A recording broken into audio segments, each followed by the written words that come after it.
What's going on, Shara? I'm trying to get the matches up right now. I just got done playing with some games with some friends.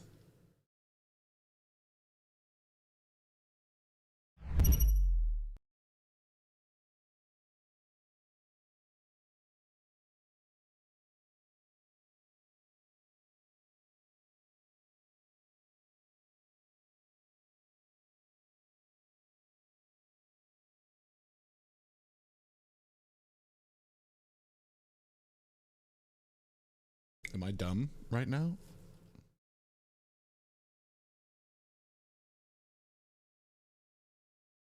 I have 4 streams. Yours, AV, Boca, Boo Boo Gamers.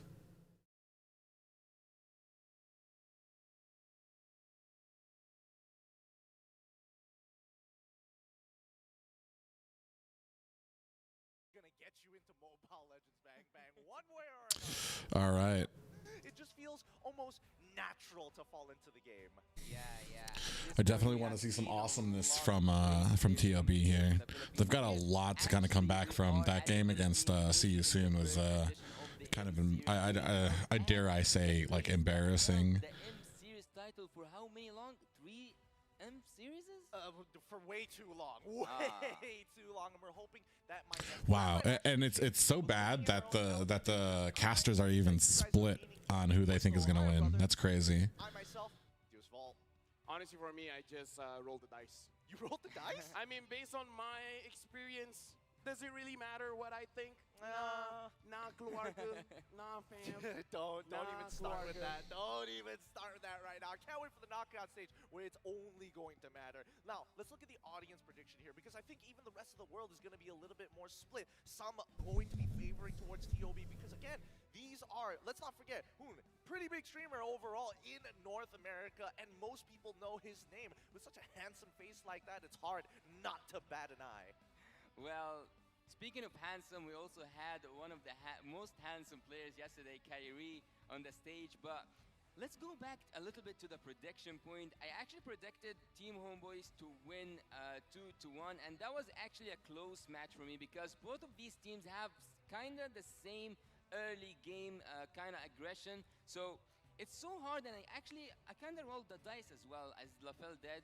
And I said like 2-1 because it's a close match. I mean, all the matches yesterday were close, and we're hoping maybe today it could be a little different, or it could just be the same. Because remember, communication is key, and it's so important because we have seen falter because of the lack of or miscommunication.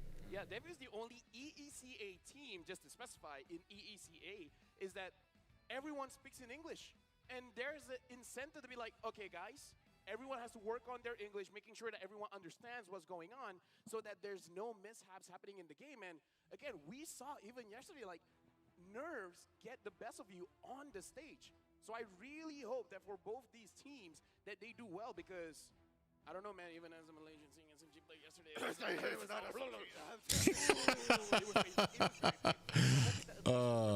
Remember, some countries have multiple representatives, especially after the wild cards. Others may not necessarily. And I think that especially for North American representatives, they are very excited. I mean, of course, Mr. Mao himself is going to be excited about his own team, but even from the EECA, I've been keeping a close eye on what this scene has been providing, and considering that we did see their second place contenders in the wildcards, you get a rough idea of what the environment is like. Hyper aggressive, very lane focused. And actually also the finals of the EECA witnessed the full best of 7. It was a really close match between Team Umbrella Squad and Team Deus Vault, and coming up here in this moment proves that they kinda yeah, I want to see the thing is it's kind of hard, especially against a team like Deuce Faults, where I don't think I would say that Deus Vault have faced a lot of I feel like TOB can get away with some stuff here, which is I hate for them to play like that.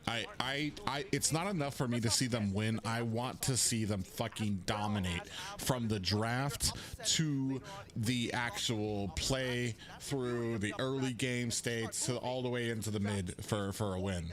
Just because, like, they've been trying these random drafts that I don't agree with, that are kind of like, I'm just like, what, when they're going against good teams. Like, the stuff might work and pass against some teams that aren't so great, but first pick, whatever pick is gonna be, is vulnerable of very questionable drafts. There's some plays too.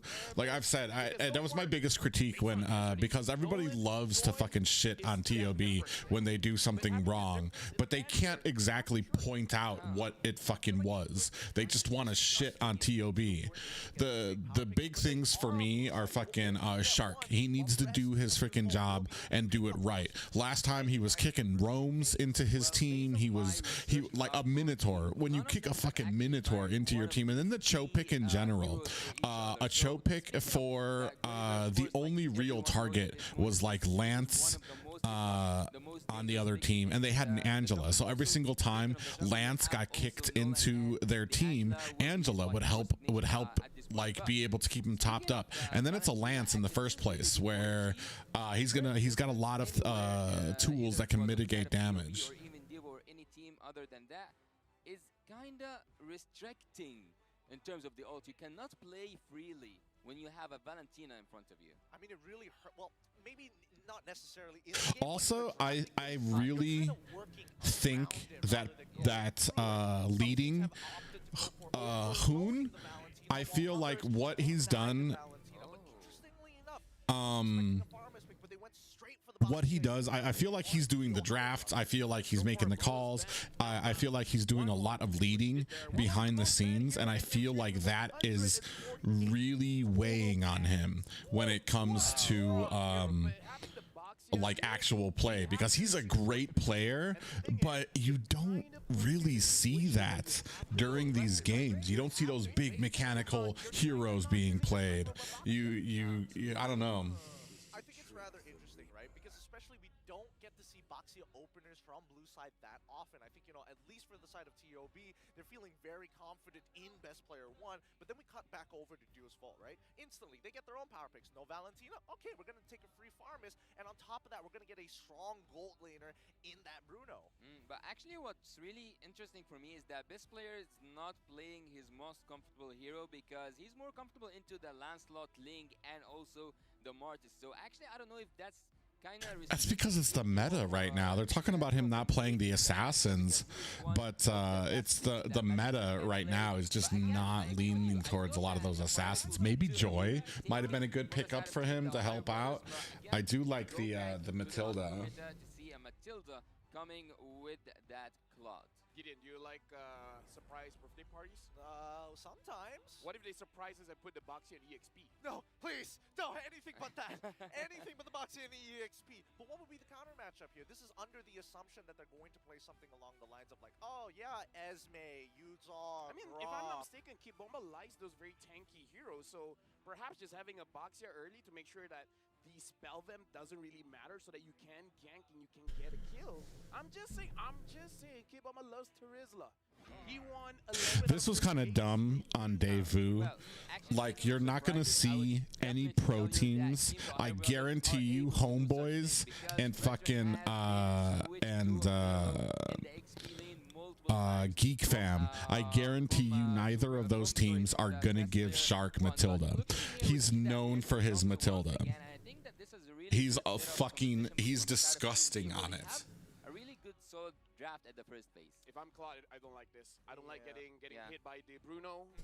I mean, it's good against the Fermis, but not good against the Minotaur. I think it's one of those conditional situations of like having your BMI up at the right time, at the right place. But I think at least with an insurance policy of the Matilda, it kind of gives you another layer of depth to your composition, right? And even for Daewoo, they're getting rid of the Lilia. I think it's smart. They want to make sure that even if the Claude is not able to break our temp HP from the Netherrealm, at least your mid laner can't either. Well, expecting that Team Devo is now looking for a jungler, I would actually see a Fredrin coming through, or even a Lancelot at this moment. I would actually highly recommend the Lancelot kinda, because I think he will have a lot of space underneath that rage from coming from the Minotaur. But on the side of Team the Ohio Brothers, are actually they need an XP if Baxia will not be the surprise as...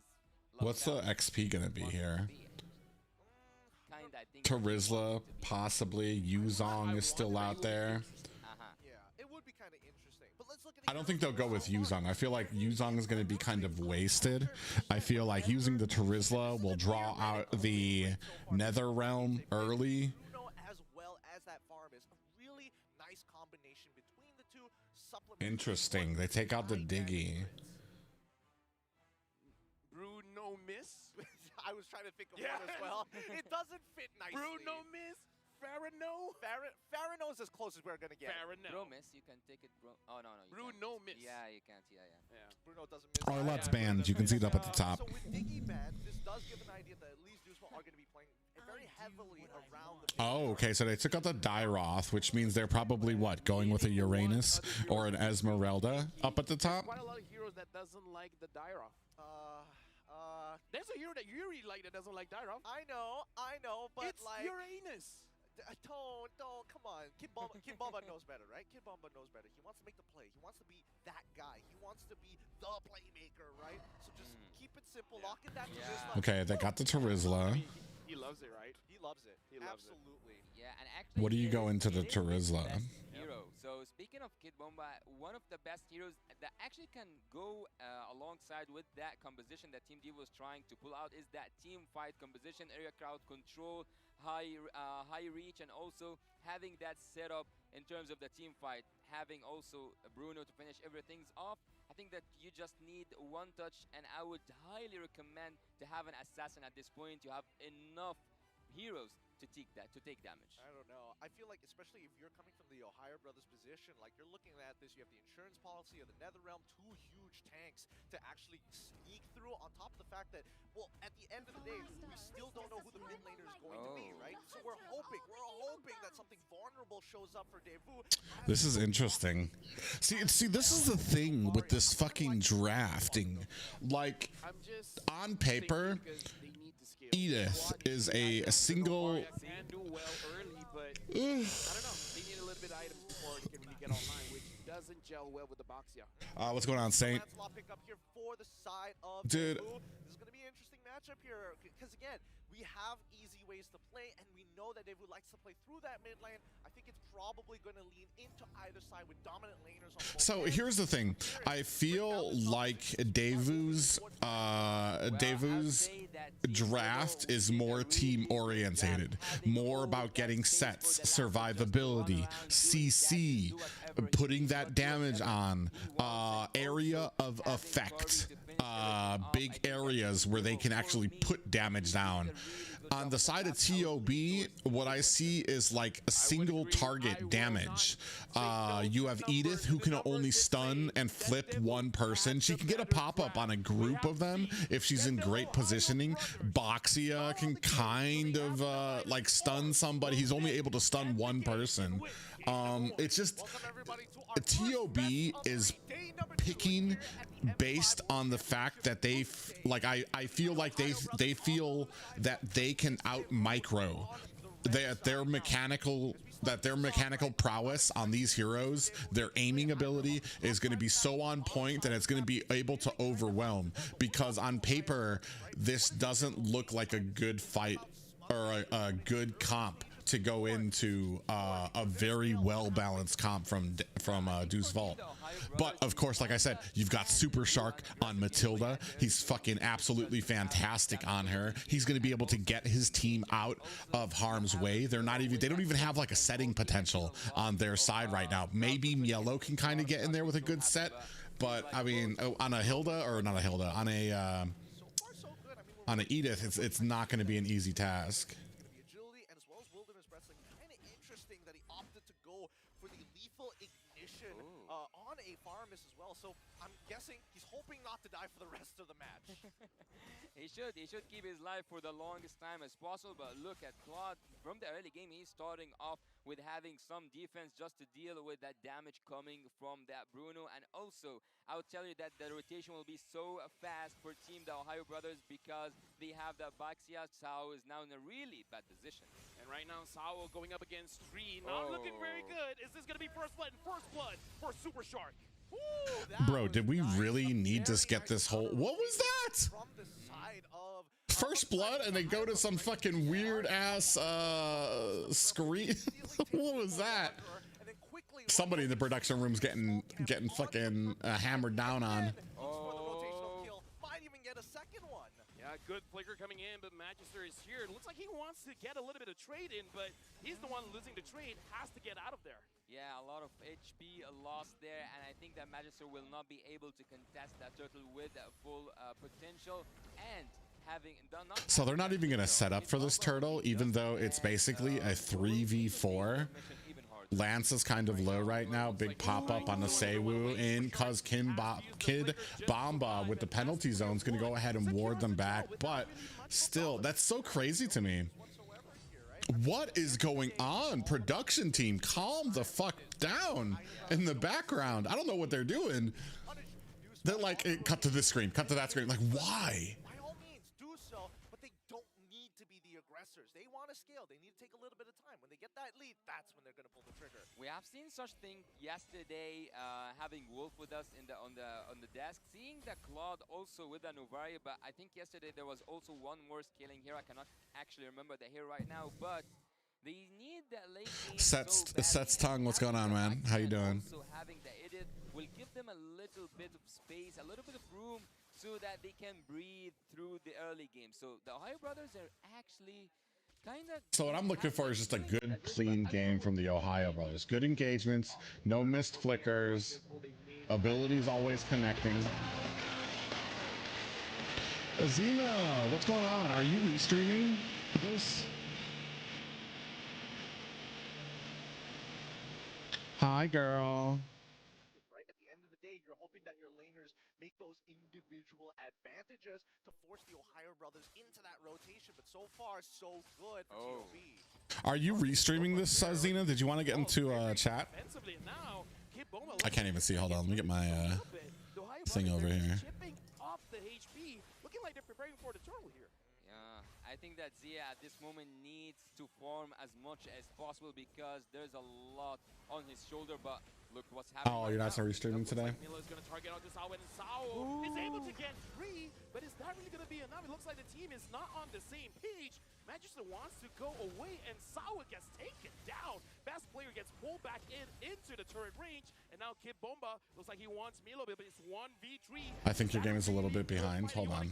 He wants to go for it. Kid Bomba goes on to Milo. Magister secures the kill. Best player won, and Magister, you still have a way to get out of that bad situation, and he does. Okay, really nicely done. Yeah, like I said, like the team fights are like sloppy. They're getting one-offs here, one-off there. They're kind of just like scrambling for kills. And that's what I really don't like to see, especially against a team like Daewoo, that like it should be easy to kind of get those real good like setups and stuff like that for team fights, but I feel like they're really just leaning on their micro ability, how fast their rotations are going to end up being, because they're just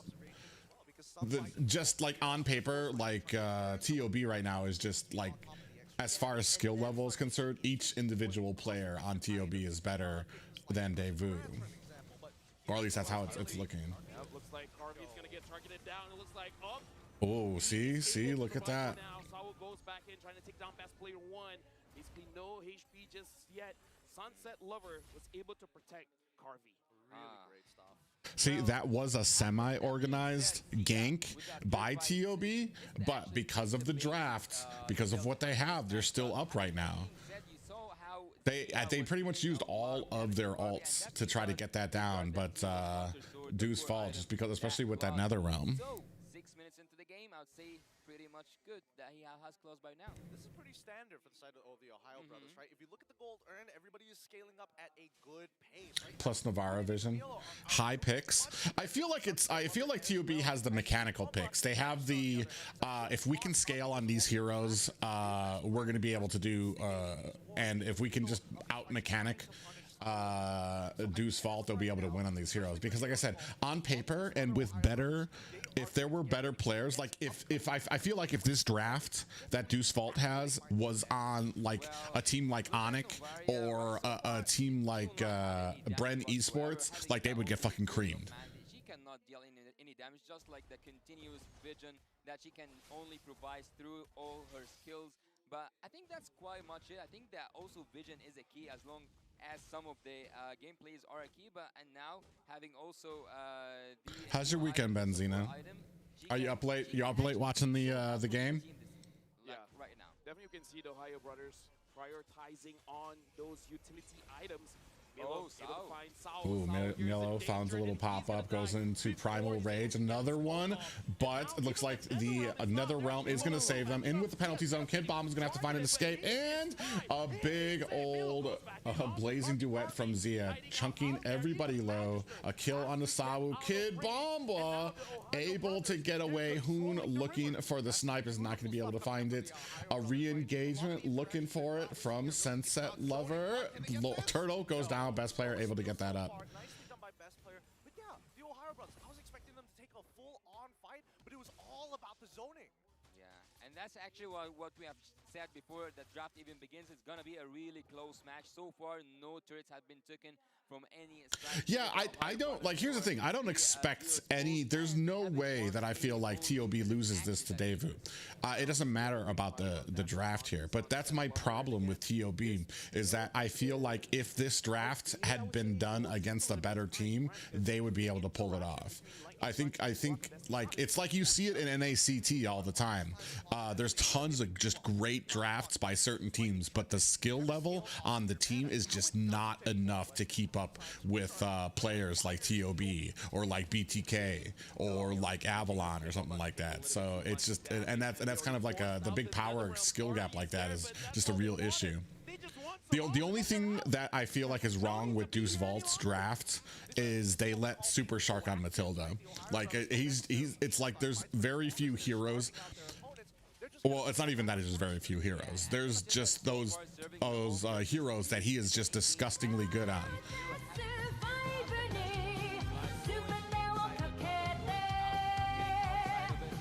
What's going on, Princess?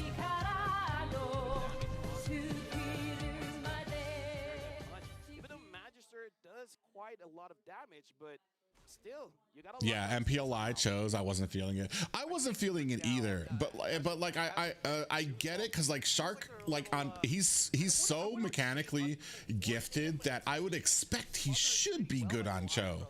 But I just don't think that was the draft for it. Look at Zia, bro. They can start breaking down turrets like it's nothing. And look at these invades. Yep, Magister is still able to secure it. Milo has to get out of there. And again, this is what they're doing. They're just trying to bait it out. Like, keep using your ults for nothing. Yeah, and actually what's really good that Carby so far is maintaining his life, maintaining his gold, and also having that Has clause alongside with the Berserk Fury early on stage. So I think that at one moment, Team of the Ohio brothers will pay the price for leaving Carby to farm that easily. Right now, the Lord has started Kid Bomba. Ooh, big penalty zone followed up by another realm. Magister is able to get the Lord. Best player goes in. Super Shark goes down. Best player able to take out Sawu. Kid Bomba in trouble, gets popped up, while Sunset Lover's going to try to find himself an escape. Re-engagement by Carvey comes in, takes down Zia. That was understandable from Zia. Even if you try to take your BMI out of there, there's pretty much no way that you're going to survive two auto attacks from Carvey without having to forcefully use your winsome nature. I think so far it's pretty unlucky for the Ohio brothers. After making so many good moves across the map, finally Deuce Vault finds bro. That's why I said, like, some of these fights, I want to see a composition and engagements that are by the book. Like a set by a Kufra, a Tigreal, a freaking Minotaur, followed by the team going in and stuff like this. I just feel like some of this stuff right now is just like so backwards and all over the place. Either outplayed by single players and they will take a lot of damage. Ooh, Sawu goes well into the back and takes out best player. Have the Netherrealm out. This is going to be a tower for the side of Daewoo. Still put on the damage, bro. Already. Hey, what's going on, Peanut? You need to figure out how you're going to do it effectively. effectively. Best player, no way he's going to be able to clear that wave effectively. Mielo is probably the only one to do so because Hoon's overall skill shots just get We were doing body so blocked by well at the Best start. players. Well, this is what I'm saying. I feel like the composition was in favor of Daewoo. Notice that despite everything that has happened, despite Best player invading the jungle with his entire team, despite having a good early game, we're seeing that Magister has already hit 15 before Best player. And that's actually so strange because Best player was having a lot of fun invading the jungle of Team Devo, but as he said, Magister has hit his level 14, even one level ahead, almost full one level Well, ahead. I have no of course I feel like they're going to be able to, what's going to end up happening is they're going to be able to start holding the line here, and they're going to be waiting for a mistake. It's going to be a bad play, maybe somebody misses something, and TOB is going to be able to take advantage of it, especially when it comes to like these team fights at the Lord or something like that. But this is what I'm saying, like the composition that TOB has, they're waiting for a mistake, and I just don't like comps like that. He's got lethal ignition. He hasn't died and has been stacking up on this farmist for a good amount of time. I'm thinking that he's looking to just one-shot Zia, especially if they're too close together. Well, with that setup, and also with me leaning towards Team Devo's draft, again, look here, you have the flickers ready, you have the ultimates ready, you have the penalty zone, you have everything to set up a decent fight. One more fight for Team Deo's Volt will be actually more than able to finish this game. And right They now, didn't. it's like All right. something that the Ohio brothers have to understand is that Ferm is damaged. Look at how far away the Bruno's staying from these fights. Until well into the fight, he's not going to be coming in. He doesn't want them to know where he's at. Matilda, Shark in Trouble, comes in with a pop-up up at the top. We do miss with a snipe from... Oh, and here comes the penalty zone. Big pop-up lands on the 2, and they're getting zoned out. You can see the Nether Realm come out. Best player trying to get into a good position. He might be over, and a good save by Shark, going to be able to pick him up. Look at the side. Yellow with the Primal Wrath, able to find a kill. Sunset Lever goes down. Now, Super Shark onto the back, putting on the damage. Still gets taken down by Carvey. It looked like a good fight, but now you have 2 down for TOB. They don't have the retribution team.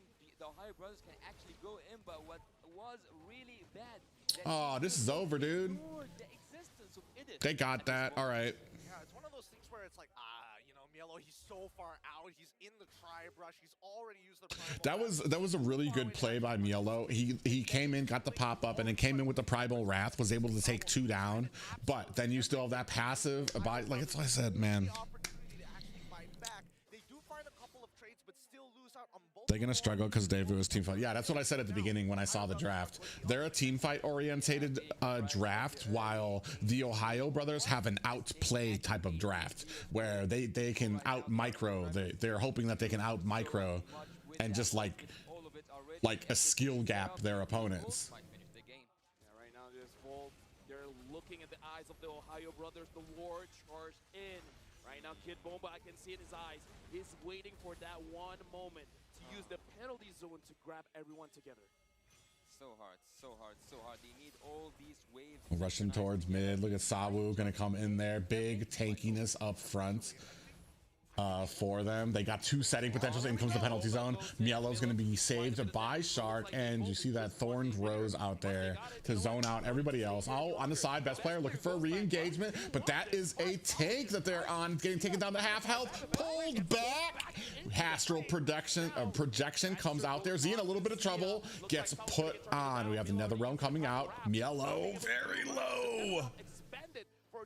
Bro, look at that. And this is what I'm talking about. Nether Realm. Why did we give this to them?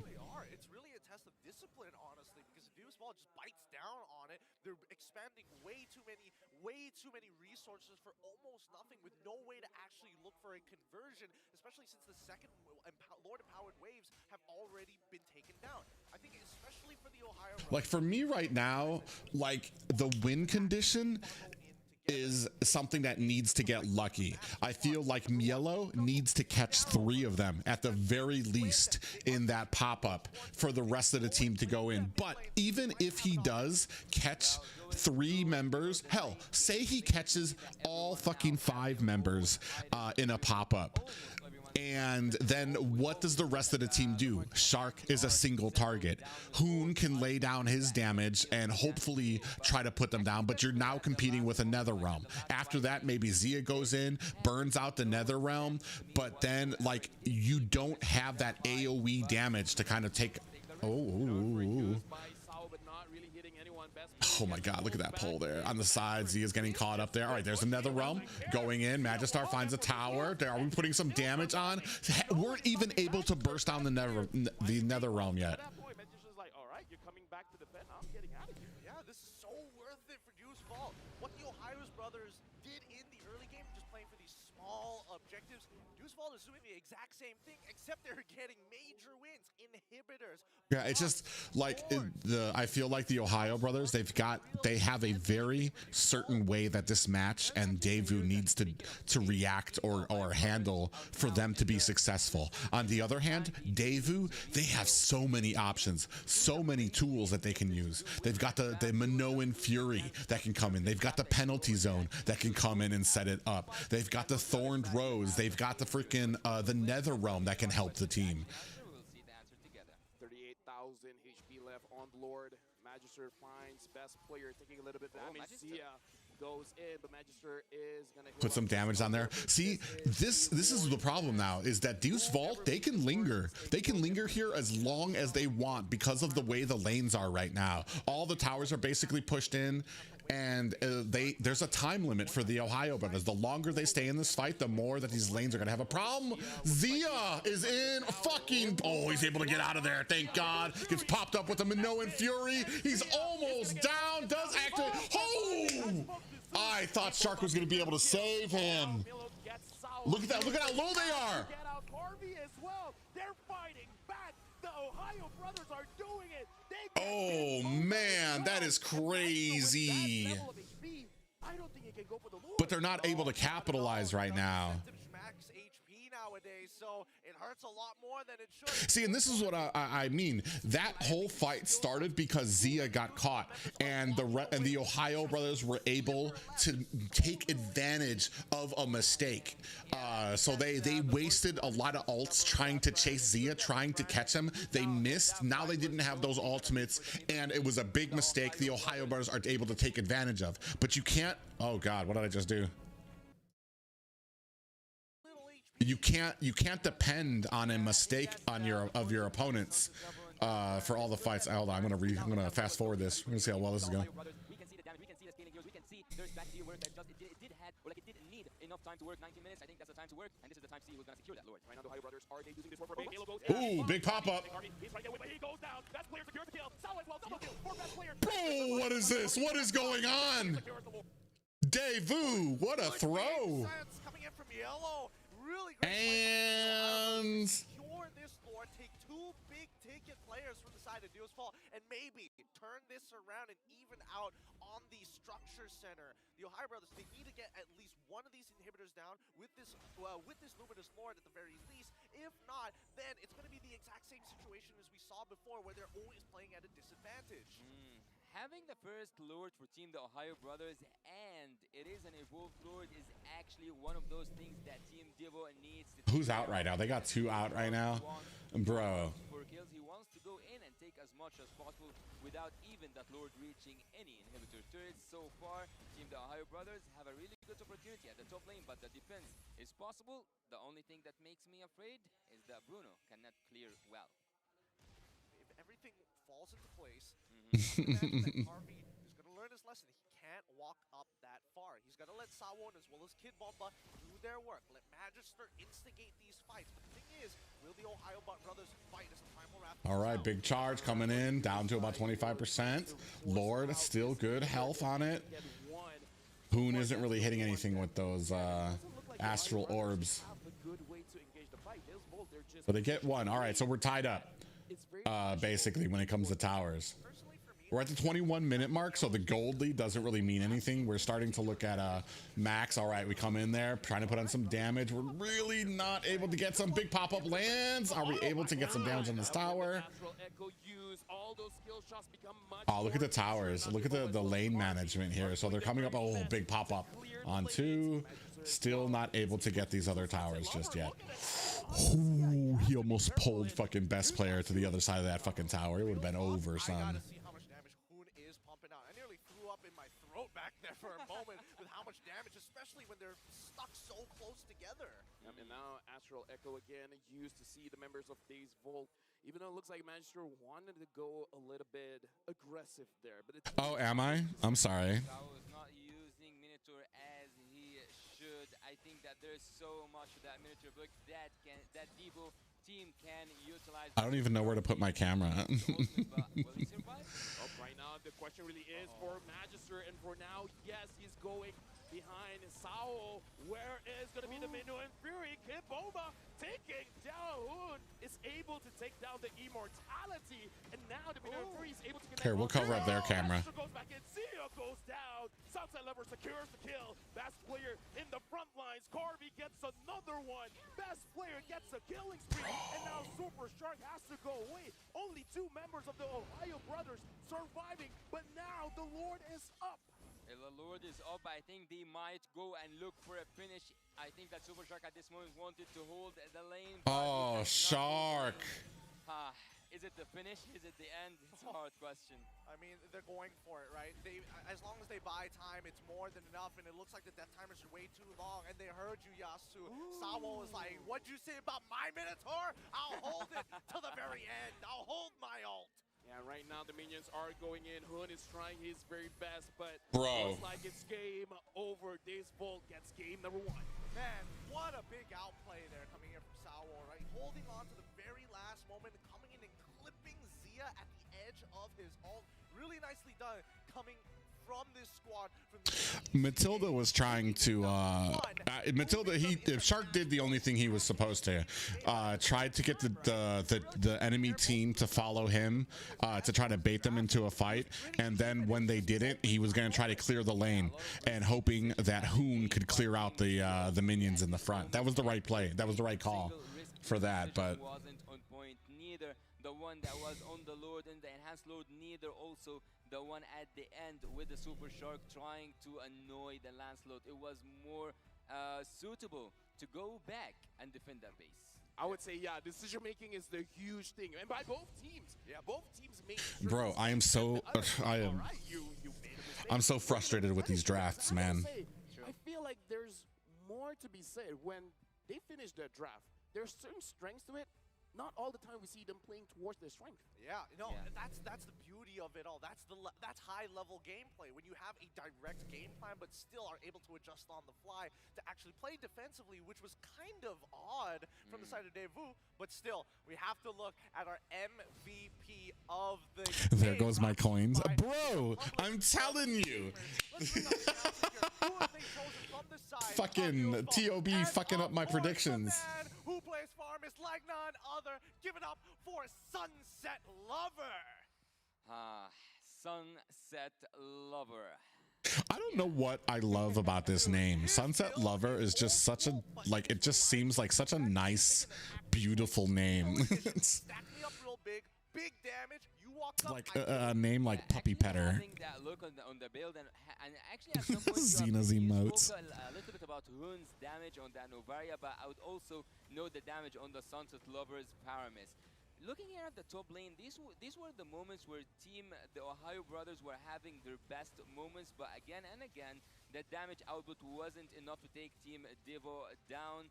Team Devo at a certain point, as I told you, they didn't use Sao as best as they should, but again, he did really good on canceling that blazing duet coming from Zia over and over again, waiting not to just use his ultimate, but also the first kill to take to knock up Zia, and also to cancel his blazing duet.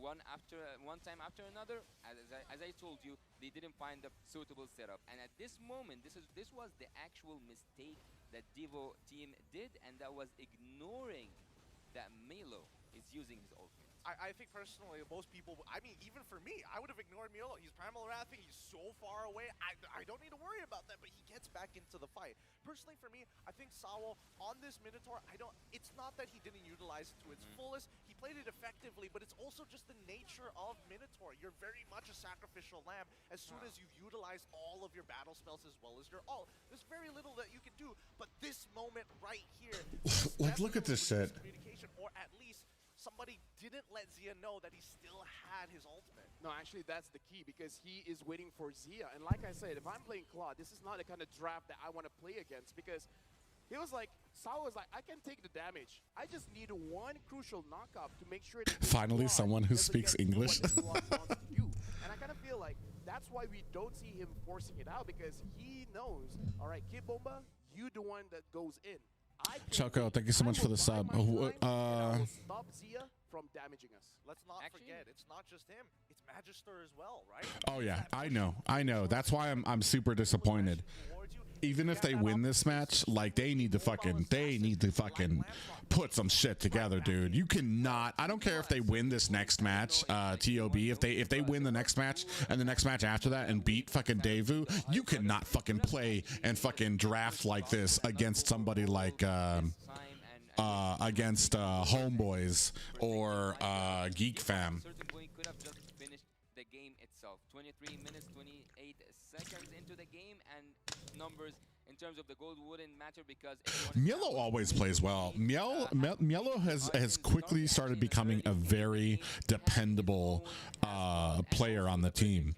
The reason he gets so much shit is because of all the fucking Zane lovers out there. They don't like that Mielo dared to fucking talk shit back at the end of the fucking NACT.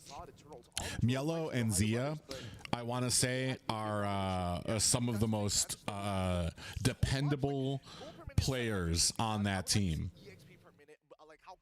I just, the only problem with Mielo is the XP lane is really based off of the composition you're having and what the calls are.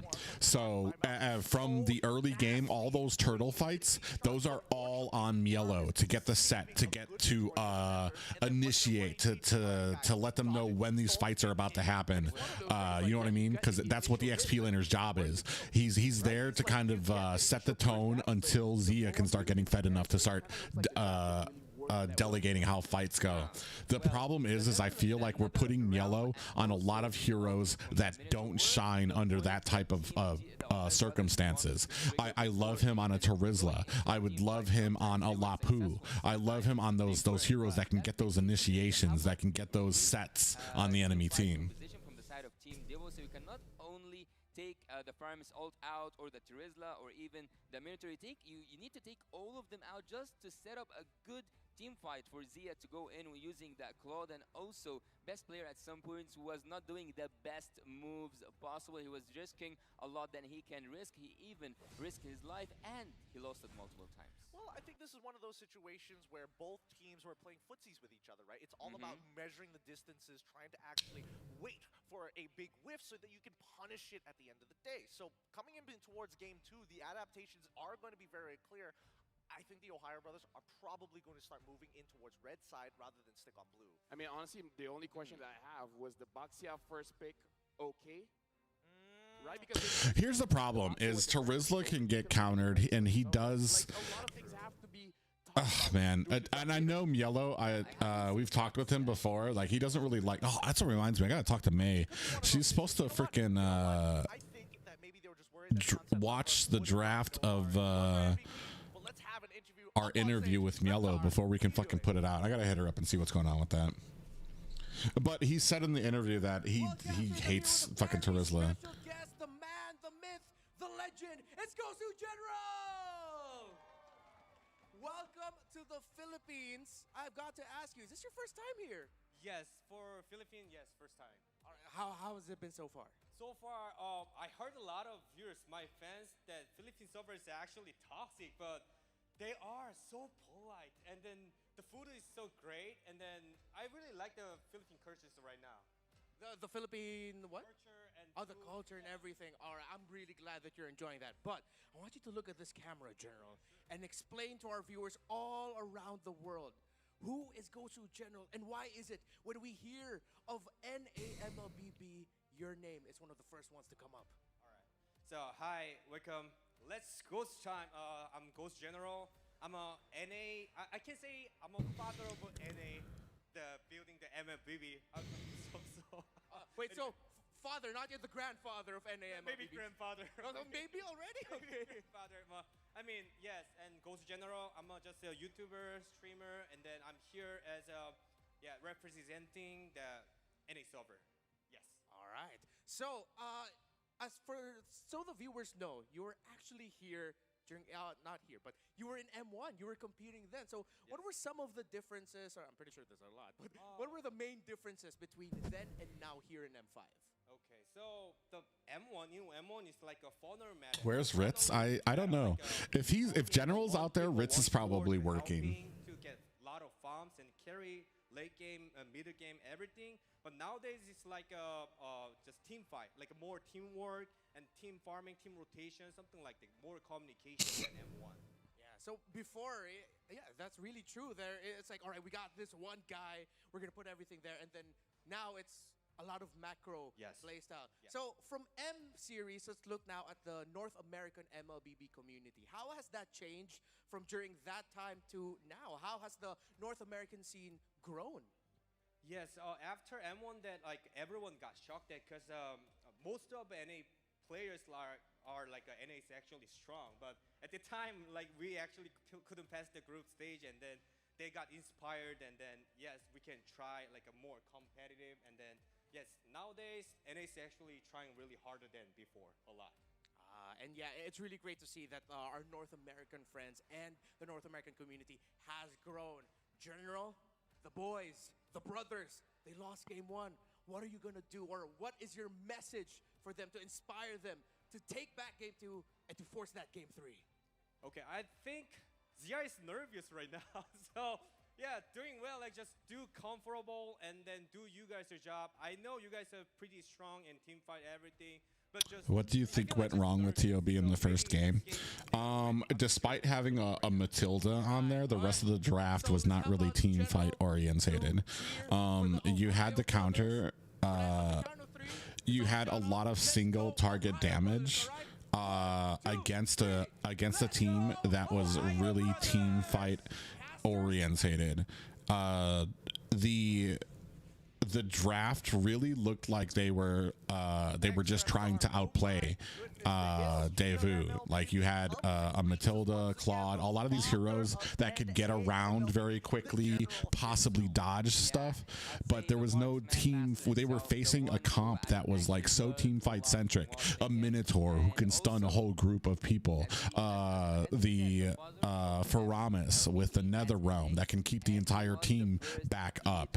There was just so, and then the Terizla too. There were so many boxes that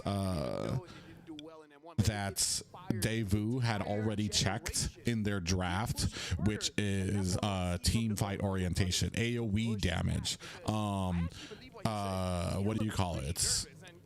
Keeping your team topped up, which with somebody like Faramis and stuff like that. It was just there was so many things that they did right that you can't, at this level, you can't just will your way out of. Like, I don't know, like I was saying before, like if this was it's the draft right now, dude. I want to see sets. I want to see heroes like fucking Kufra, like Terizla, like even a fucking. I would go for a fucking Tigreal right now. I'm so fucking over this fucking single target, trying to overwhelm the enemy bullshit compositions. On the XP lane, which I haven't seen I haven't seen from the side of Team the Ohio Brothers that much. I feel like I agree with you that yes, it does need setup, but based on what we've been seeing throughout the majority of the meta, Lolita, possibly. She's just out of the meta right now. I won't go as far as to say I know specifically what heroes need to be on that comp, like all of them. I just know what I want to see, and that's setting, organized sets, organized ganks. Not just like, I feel like we've been really sloppy. It felt we would kind of go in for the buff, almost lose a hero, not really get it. It's just Early game, the mid game, so many ults was used, and it's like, okay, now the ults has been used. How are they gonna take advantage? They're like, okay, first plan, let them use all of the skills. All right, now that they've used all of it, now what? The gas is finished. There's no more gas. They can go in, but I don't know how I feel about Navaria. That's why we were hoping for that big cash out at the end. We didn't get to see it. Navaria's a hit or miss. She was doing a decent amount of damage. It's just It's match point for Oh. on the blue side up against TOB on the red side. Angela joined. all right. So what are we gonna do? Are we gonna give them? I have a feeling we're gonna give them Nolan. See that they have switched For some so reason, I would teams do actually not so like to curious, ban what does Nolan. Team TOB have to show I us? just, I mean, I just, we just saw Devu ban it, but if teams feel like they're good, they'll just give away Nolan. I don't know. I would love to see what these scrims are. So Nolan must be getting his ass kicked in scrims because the amount of people who let him go is like Across the draft, astronomical. Each side, two bans that doesn't indicate of targeting a certain person. I would say if they want to open the draft, they can ban the Faramis, because if you ban Nolan or you ban Guinevere, then it's an advantage for this vote. They get either one. Now that the Nolan is banned, Oh, they banned it. They just don't want to use it. And we saw 100% winner still. It is still Yeah. 100%. What are you gonna do? Faramis or Valentina? Valentina's who they banned last time. Right? You just don't need to do Yeah, it at no this need. point of time. Even if you do give the Valentina over to Devu, at the very least, you're able to pick up other things. The Guinevere, for an example. Now, the The Ohio Yeah. brothers. No one from the Ohio brothers starting lineup are actually from Ohio. Well, maybe they are brothers. Yeah, you know what? You know what? Let's make this lore. We're gonna make it canon now. Yes, they are all brothers. Clearly, Zia's from the Philippines, and therefore everybody else just probably from the Philippines. They have a very big history. Yeah. The Ohio brothers. So now banning out Guinevere. So none of them are actually from Ohio. It's amazing. It's like, well, are they actually brothers? Because they did take the Valencia at the first pick there, and they are so afraid that Team Devo takes it. And also, they have Guinevere open. What was that? Well, maybe So- it's Why would they ban Boxia, bro? I have never seen a Boxia banned in my fucking life. A way to fight against the Guinevere. Except for against fucking, what's his name? Have a lot of dashes. Makes it What? difficult. Except for when they're playing against BTK, because Zane loves Boxia. Baxia, Fredrin, Akai. That's what they told Avalon, and that's how Avalon beat fucking BTK. They told them the three heroes they needed to ban out Zane. so they can hold it right up to the very end to pick up something along the lines of Fanny. Valentina as well as Matilda, very good options here for the side of TOB to keep it flexible, but still quite mobile. A lot of dashes, yeah. A lot of dashes as A well. lot of dashes, but also we will see that Valentina again serves the same purpose. I'm not gonna repeat the same. I'm thing getting a from little last game. worried here It because serves if we're very well continuing to go down this from, mobility Devo. route Having that 19% of having so many dashes on the side of the Ohio brothers, oh, they might not actually go it then. Like it could easily be countered by a Phobius. 102%. Man. Dude, man, what's that? I mean, it's just breaking our numbers here. Yeah, you it's know? like, that's how strong Bruno is. I mean, that's how brutal it is to deal with the Bruno. Now, more so, I'm also surprised that they decided to go for a Faramis when technically they could have abused the hitbox increase with a Novaria, for an example, right? 100%, man. 100%. You can't argue with 100%. I'm not gonna lie, Hoon is actually really good on Valentina. So hold on, I'll drop this up to the top. Okay. Let's just count. This is the first Fanny game in the M5 series. I'm actually so excited to see what can best player 1 do. But what I'm also excited to see is the Valentina stealing the ult of Faramis. Can I just slide this up top? At Team TOP. I'm genuinely nervous about this because I feel like the Fanny got picked up a little too early. There are still very good direct counters towards it. Both suppression heroes are still up in the air. Hufra is Fanny, are we getting desperate, or are we just trying to go with our bread and Not enough butters? hands to completely cover this Fanny. There is a certain level degree of, well, best player, even if they do get it, you gotta outplay him. I kind of feel like if Fanny is the pick now, it's either they understand that Daewoo will ban it out, number one, or they have a surprise pick for Zia. Because in this kind of situation, now that the Ixia has been banned out, which is a very good matchup against the Bruno, you could go a little bit out of the box and pick something up like a Harif, where we saw CW yesterday was not only able to deal with his own lane, but he can even deal All right, with so what are we Lane. giving Mielo? And again, Do we going have up something with against setting Trinity, potential? You can take a Purify. And Franco or Kaja to counter Fanny? Yeah, we didn't even ban them out. Well, they are more interested in banning the invading heroes, I would say, because Even they Cho. already right now banned the Hilda, and you've expected to see a Kufra, but I think that from your angle, Gideon, you wanted to see it on the side of Team TOP, but it seems like they want to open the way for Fanny. Let's see now. Next pick going over for the side of TOB. To Rizla, okay. Checking a good box for Mielo. Something that sets, something that can delegate team fights during the turtle fight. Rather than the overall composition. Let's see what the options are, right? 'Cause, I mean, Kid Bomb The only issue is that Fanny is not really a turtle holder. Somebody else needs to start that fight. Somebody else needs to continue holding it. Once the turtle gets low enough, that's when Fanny comes in, zooms in, tries to get the freaking turtle down. as long as you're here, So he's going. Look, it's going to take some good synergy by the rest of the team, by Mielo, Super Shark, Hoon being there. It's gonna basically be, and it's gonna have to at the very least be 4-man right turtles. here, right now, in 3 seconds, he's not gonna do it. Oh my God. There we go. Oh. Okay, for a moment there, I thought the So voice much line was CC, about to dude. mess with me. Woo! did I curse myself? You might have. Well, isn't that the same draft, but just changing the Guinevere for Devo? Brody. I would say the Brody here is a little bit risky. Get caught by the Minuan's Fury. If Matilda is not there, then you're not gonna get saved. No.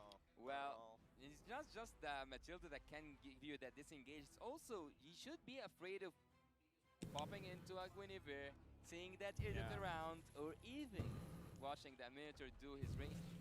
I mean, it's a lot of trust. I think Zia is trusting in his teammates a lot to close out this game, considering the early game. I'm looking at it like best player needs to do some good work here. Look at the lineup I ratings. heard that hips don't lie, but numbers They don't don't. lie either. Daewoo, according to the numbers, have been winning the draft for 2 games now. What is that? The lineup rating is 9.9. Almost Why? perfect? What? 9.9? I can't believe Wow. that. Either way, we're jumping into the game almost a Bro. perfect 10 score for the draft coming in from Daewoo. Can they clean this up? They Can gave get them a a 2-0 4.5 for that Will the Lion draft. Brothers win back the game and push Bro.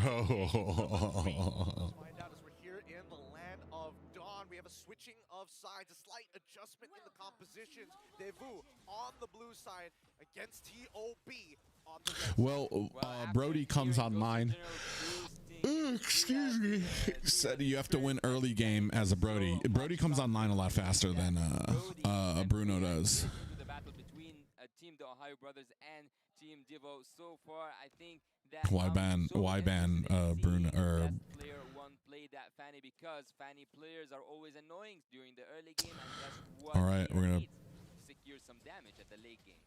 I think that, especially for Zia, I've seen his streams, I've seen him actually play this Fanny. He's very competent on it, and he's able to Oh. get double digits in terms of kills. But closing out the game, it's not. What's going on, Deez? That's the problem with the Fanny, right? You get this big snowball, but you're still dependent on the rest of your teammates to kind of close out the game to help you get those structures. Yeah. The real problem is whether or not Zia can actually survive against Carvey until the reinforcements show up.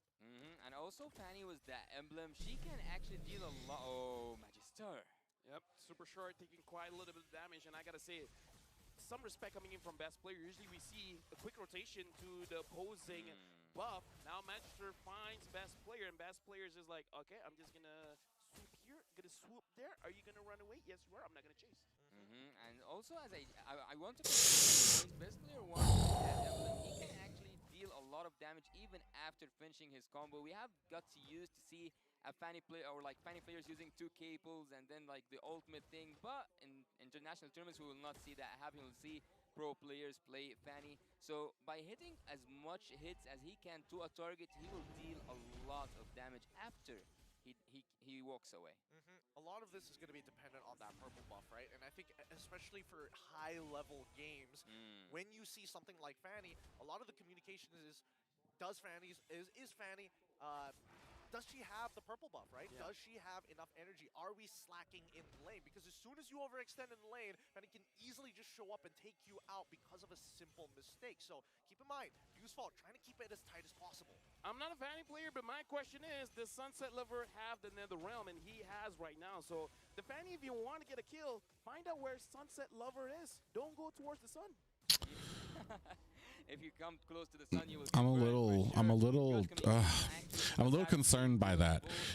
We just let them have a free turtle. We didn't even contest it. We didn't try to make a play at another lane, try to get a gank, anything. We just let them have it. Fanny's not that hero that will go and contest for turtles at the Yeah. early game. It's rather for the kills and also to annoy. I would say it's a test of luck. Do I get it? test Do I of not? luck? It's like you go in, you red street, and then you go Yeah. out. It's like, did I get it? No. All right. All right, next time. That's a fair point, but let's calm down here, Icarus, for a second. Carvey. Because so far, Oh, best player finds Carvey. Carvey, can you run away from this situation? Looks like he can. For best player one, but he gets taken down by Magister, and now Super Shark has to run away, and he is able to do so. But down at the bottom lane, Milo has to retreat. Oh, he manages to get out of there. He's chunked out, but he still has to stick around for that wave. I don't think they have enough.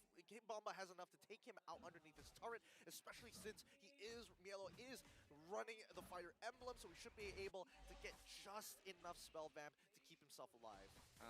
And actually, Valentina having that Minotaur ult, I think that's gonna be quite dangerous to expect the Flicker ultimate coming from that Valentina. And also, don't forget that Sunset Lover's ult is also as good as the Minotaur's one. So, team the Ohio Brothers, and especially Hun. Homemade wine. That sounds dubious as fuck, man.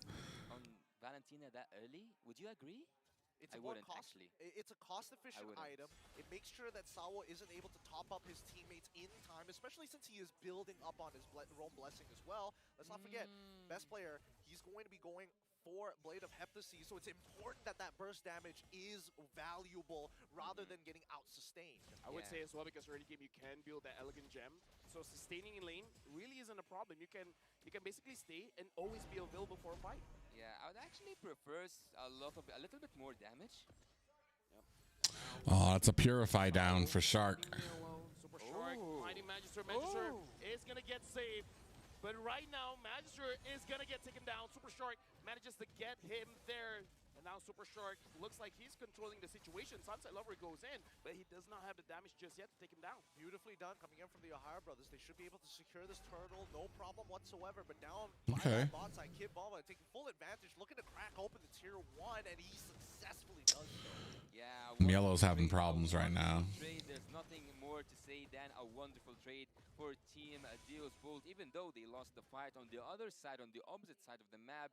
While we don't expect actually to see that it doing the split push, it was the pick to do so. So now I think we will have a switch lane between the side laners because some resources need to be utilized for Carvey. Yeah, it does need to be redistributed a little bit better, but I think at the end of the day, right, it comes down to when are they going to get strong. And Dio's Fault have doubled down on, even if we don't get every single turtle of the game, I don't think he hates, well, he just finds Terizla so boring.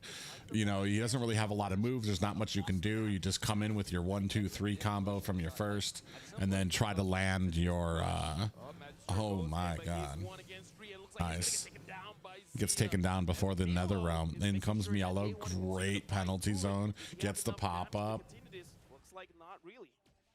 All right, but what are we doing? Are we gonna fucking transition this into something?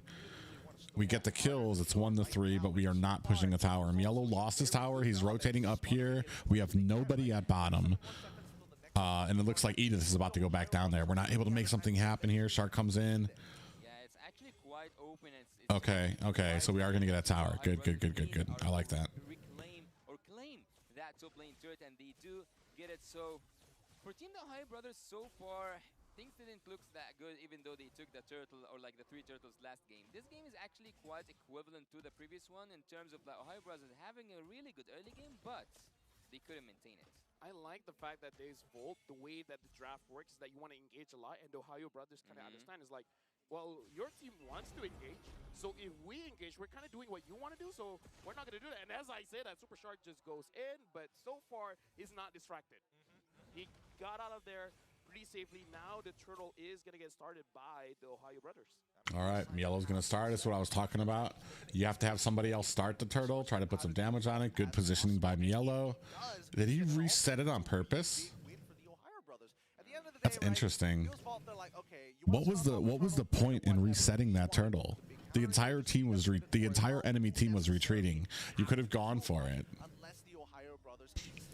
It's interesting. They still have the zone. I'm not going to complain on it. Like, they did their job. I'm not sure if it matters as much. Oh, that's a nice penalty zone on the 3 players. Kid Bomba actually might be in a little bit of trouble. Nether Realm has been activated, and the Violent Requiem comes in, takes down Yellow. And Best Player comes in a moment too late, trying to put on the damage, but Magistar is right there to punish him. You guys are not going to be able to just let it go. Let it go. We can't re-engage here. Bruh. Finally cash out to his fault. They hunker down real good and make sure that their fortress is impenetrable. And even though actually you I just that was not a good fight. I don't if you had the Nether Realm, because he haven't been showing us a lot of split bush, which is one of the most valuable things that Fanny players can offer, and he does answer me, and he does go to that top lane and manages to split Team Deal's full support. Well, actually, they are now down in numbers, but nothing's gonna happen. They need a spark. well, I don't think Best Player would. Oh, big Violent Requiem. Mielo might be in trouble. Here comes the Nether Realm. Gonna keep him topped up. Best Player comes in, puts Carvey very low. Mielo misses the penalty zone. The marksman's gonna be able to get away. Another Violent Requiem comes in. Zia's on the backside, gonna go ahead and get a stun. No re-engagement just yet. Still trying to get on the Sawu. There goes the torn apart memories. And it's not gonna be enough to save. And Sawu gets torn up. So that is 1 down for them. So they answer it back. It's now 2-4 for the Ohio brothers. Super Shark gonna try to zone out Kid Bomba, but he is not chunky enough. Oh man, he actually might die here. Bro, some sloppy ones. Mielo coming from the side. Is he gonna have a penalty zone? He's not close enough. Comes in, misses Magistar. So now they have to back off. If they would have caught Magistar, that would have been good. Mielo's gonna go down here, gets taken out. Hoon in trouble. Oh, they're just missing. They're just narrowly missing their objectives with a lot of these engagements. You let Carvey get away. You let Magistar get away. Those are the big damage dealers. And if they're still in the fight, you definitely have to back up. That fight on bot lane, they have got a really fair trade in my opinion, but the Lord might go down without even contesting. Yep, this is the most important objective here, right? This is what Newsvault plays for. You can have as many turtles as you want. Doesn't matter us as long as we get this Lord. Magister is able to secure it. Unfortunately for the Ohio brothers, this is where it starts to get really difficult. I would say it was a bit of a mistake as well, because Best Player 1 saw Sunset Lover, and Sunset Lover just attacked him and was able to drop his energy low. If he had energy, I kind of feel like the Ohio brothers could contest, but spatial migration from Magister hitting Hoon, that purifies out of it. And now Super Shark.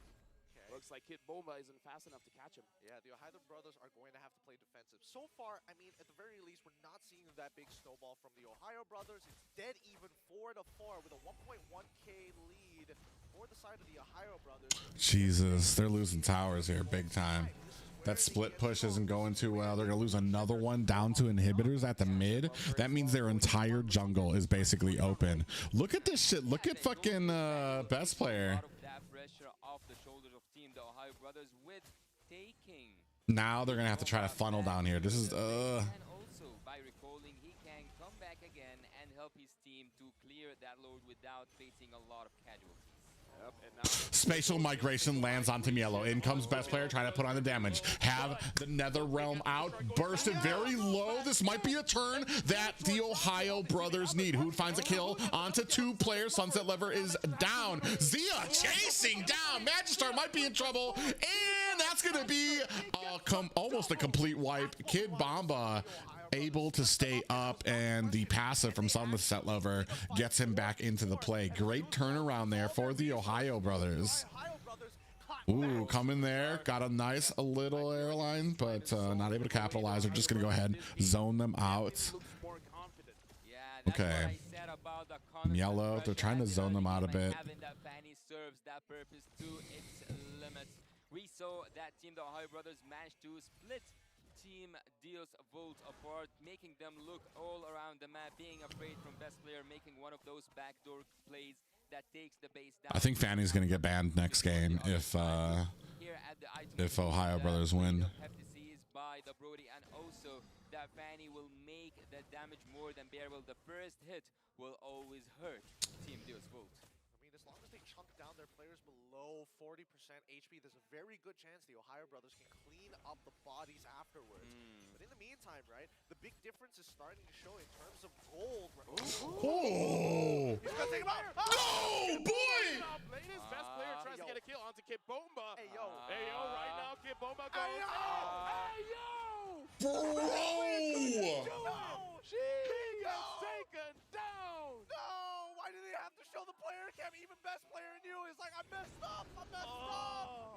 Oh, no, it's a little unfortunate, but hey, maybe they can recover, right?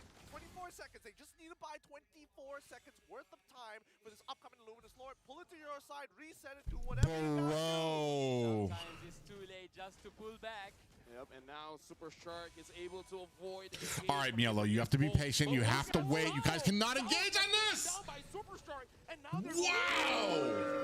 making sure that they can re-engage. The Lord is still very low, and best player one, he just respawned. But as of right now, Magister secures the Lord, and Milo looks like he wants to go for it. He wants Kid Bomba. Kid Bomba is gonna get taken down by Melo, and now best player one. Okay, best player. Okay, best player. Good recovery. They did lose the Lord, but at least the Ohio All right, so this is going to strike them even. They're going to be able to take down this Lord. But, bro. Make it happen. And even best player is like, I'm going to return the favor. Give me a purple buff. Let's start defending this upcoming Lord-empowered minions. And also cleaning things off by best player was Shark and Yellow's back is breaking right now. damage from the Bonaparte memory. Look, it hurts. Okay, Zia. This is gonna be on Zia right now. 4-0-4. Deus Volt were the ones who got that very first Lord. It feels like the Ohio brothers have the empowered minions here as they're pushing in these lanes pretty quick. Yeah. I just gotta say, Zia did Ooh, best player, please bounce back from that. I was so scared, y'all. You have no idea. Oh, I can't believe they had the player cam on best player and he was just hands face palming, bro. From the marksman, coming from any damage dealers, let's say, from the other opponent team. Team Dios Volt right now, I think it's really hard for them to bounce back, even though they have a really good draft. All the numbers were in their favors, but again, Bro, I'm happy. He got reset, came in as soon as. Oh, okay. So good for Team the Ohio brothers. They are the ones Whew. who managed to play those dungeons quite well. Any other person that would have fucking rocked them. I would have been fucking over for me. I'd have just walked back to the fucking locker room after that. Superstar can bail them out of tough situations. I think as of yet, because Zia is playing with that flicker, Magister might have to change his focus now to look for Zia and maybe get a follow-up from Sawo. Maybe even Kid Bomba might actually have to go for the onward flicker play. And this is why I say, you know, using a Guinevere against a draft that has a lot of dashes is going to be very, very difficult. And honestly, this is one of those interactions that it's always a question. But if the Guinevere goes in with a spatial migration, if Zia is fast enough, he can stun it up and then just goes away. Yeah, but look at this. If you said that he will make that stun, look at also you have Sao. He can knock up Zia and put him upon the ultimate of Magister. So there's a lot of possibilities where Zia is actually, or like Brody is actually a really bad pick here, but he managed to pull that off. 4-0-4. That's a really good KDA so far in terms of the draft against him. He's doing more than fine, but the maestro behind everything, the mastermind, and the one in control of the strings is actually Hun. I don't know. I don't know. I think the Brody is completely okay considering what their draft is aiming to do, but I do agree with Hoon here. It's really important that he's able to kind of gel this team together. Wherever there are holes, he has an ultimate. Oh, spatial migration. Shark has to use his Purify to get out of it. A very good catch. Oh, that's a Purify they're not going to have for this fucking Lord fight. This might not know what's going on. This is Danny's on the other side. It's gonna come in from the back. Look at, okay, we have it. We do have the Nether Realm has been activated down into the backside. Another Nether Realm, and you can see Hoon very low. The Nether Realm able to top him back off. Hoon finds a kill onto Sawu, but they are forced to disengage, looking for a little bit of an advantage. Sawu is down. This is good for them. This means you're going to have 5 players for this Lord.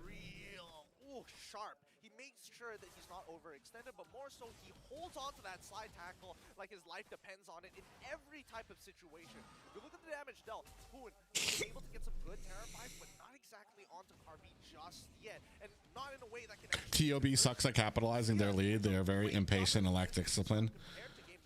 Yeah, they need a coach and analyst. I mean, bro, it's North America, and every team is kind of like that. Yeah, I think they should just zone that Lord out. And That's take not that Lord specific out. to Because at this TOB. point, they had to relocate, to reposition themselves. Welcome to the stream, Not Drax. just that. Actually, Hun, in all of these things happening on the screen right now, he managed to get that freeze, so we might see an outplay. We might see Hun actually taking a risk and then playing with This is what I was talking about was missing from the last draft. A tool for the team to turn it around, like a setting potential. Tarizla, Mielo on something like that, maybe even Shark on something like that would be so helpful in all of these fights. You see how easily we're able to turn it around, get a set, and start enforcing our will on a lot of these things. Okay, Sawu finds Shark's gonna go ahead, dash out of that. Minions coming in, Lord at the top. Purifies down from the side of the Ohio brothers to maybe set up for something bigger. Yeah, it might be so hard to defend this, to be honest. It might be so difficult for Devo. Just keep the point on. Good zoning by TOB. Got the top now. Now looking for some pressure at the bottom while Lord gonna help out at the mid. See best player come in here. Ooh, they're gonna get mid. Mid is down. Lord's gonna get chunked. Are we gonna be able to get mid? Ooh, they weren't able to get it. That's kind of, that's a little disappointing. It's these other yeah, that's all the So stubborn. Very stubborn indeed, but I think it's the Ohio brothers showing respect. If they go for this engage, they know that yeah, just watch out for that spatial migration. Oh, nice Shark. Gonna come in for the zoning out. Nice flicker penalty zone. Gonna take a nice tower for that. Spatial migration. Lands. Oh, who is that? A good cult or a cult altered. Nether Realm is out. Kid Baba finds best player. Zia not able to get the kill. Yellow's in trouble. Zia gets the kill onto Sunset Lover. Now they're focusing on to Magistar. This could be it. This could be it. All right, there's only 2.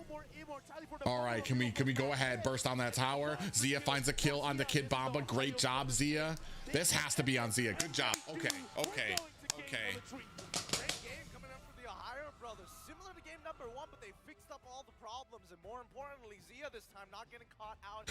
Bro, can we I want to find that point. I want to zoom in on fucking best player when he misses that goddamn. I want you guys to see his face. Hold on. I'm sorry you guys couldn't see it on my stream. Hold on, I'm gonna pull it up here. I want you guys to see his face. Oh wait, this is too far. From this ball, but look at Saul. Saul gets taken down by Void in.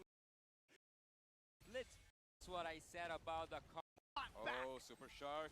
Yep, I feel like it's sources gets taken. It's 2. It was his only kill, right? Or no, it wasn't. It was, where was his, how many deaths did best player have?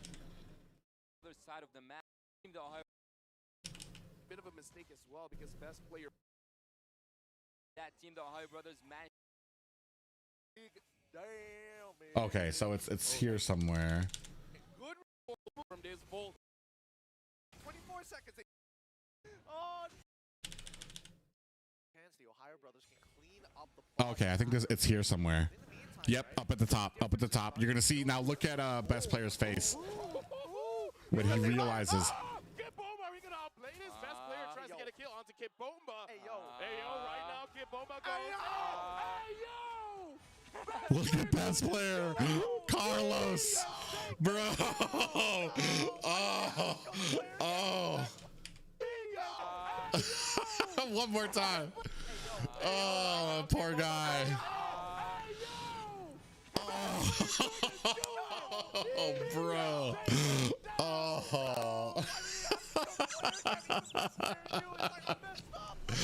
Oh, bro. Unfortunate, but hey, maybe they can recover, right? 24 seconds. They just need Oh. 24 seconds. Oh, that's so fucked. Oh yeah, definitely Zia in the lead. I was about to say it. Meeting in 73rd. The boots, that means that he aimed for the full damage without even one defensive item. What a risky play, but trusting the team is also a message I can sense from that optimization. And as we saw during the game itself, there was a moment where team Bro. not actually in the lead, but they were having a glimpse of how to being in the lead looks like. But on the other side, team the Ohio Brothers over and over again dealt a tremendous and also incredible and ridiculous amount of damage that team Divo at a certain point couldn't handle. This was the moment where Zia had his items, where Zia had his confidence. Nice sets from Yellow. Yeah, bro. That's why I say, like, people get on Yellow. The hate. Oh God, they're gonna show At it. least they didn't show the player cam at that time, because I think even the best player, Oh. but the recovery, it was the most important part, right? The recovery coming in from TO, Oh. inspired confidence, and that's what you see. Then instantly, best player from what used to be in previous competitions as a mental breakdown. What was I gonna say? Yeah, Yellow. The only reason Yellow gets so much hate is because he dared to talk shit back to Zayn, and all his fans like go into this huge thing about how, and they try to like make him into this bad guy. He's actually really good. Like honestly, like I was so surprised watching him in NACT. You'd think he's been playing with the Ohio Brothers for like 2 years. Him and Zia, they're just for people who are the brand new players of the Ohio Brothers. They came in, and the way they play is like they've been playing with the Ohio Brothers for like years. They're so good, and they're usually some of the most dependable players on that team. No matter what's going on, how bad or good the team is doing, it's like I already know Zia and Yellow, they're doing their job, they're doing it right, and they're the dependable ones. That's why I say there needs to be more on Yellow's back. Give him those heroes like Terizla. Give him those heroes that with all the setting potential and stuff like that. Oops. Throw this up here. Ohio Brothers with the 1-to-1 tie, and as I told you, having all your items as damage items without having one single defensive item on that team, that shows confidence. Let me say, I think the Ohio Brothers having. I'm a Zayn fan, but you gotta support NA no matter what. But most of the the vocal minority or the vocal majority of NA of his fans are just they will just parrot what he does and what he says and his views and stuff like that. If he acts like he doesn't give a fuck about North America or TOB, then they're going to be the same way, which is really disappointing, because I feel like I went into a rant like this on my last stream because during the round table, one of the KOLs started spouting off all the things that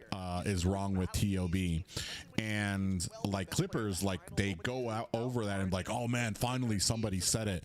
And I'm like, it's not that finally somebody said it, everybody's saying it, the entire fucking community.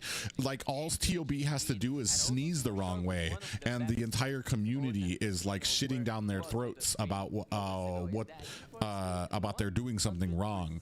The point of asking questions like that is, and you can tell about people who actually understand the game and who know, is they will give you what needs to be fixed, not just that TOB is bad or TOB isn't as good as people think they are, blah blah blah blah. And then the thing too about North America is, if we want to get bigger, if we want to get better for our teams, we need to start working together. People, there was all these rumors about whether Avalon used a coach or an analyst, and there was some master plan from this analyst or coach that won them that game against BTK, but it wasn't. You know how they won that game against BTK? It's because the night before, Avalon scrimmed with the Ohio brothers, and the Ohio brothers told them that they need to ban Boxia, Akai, and Fredrin if they wanna be able to shut Zane down, and they listened. And that's because they worked together. Now, if after like NACT, like all of North America, like especially our good players started working together, helping out, it would, like, I feel like we would oh, this is a best of 3. That scared me. I'm like, did we just stop at one apiece?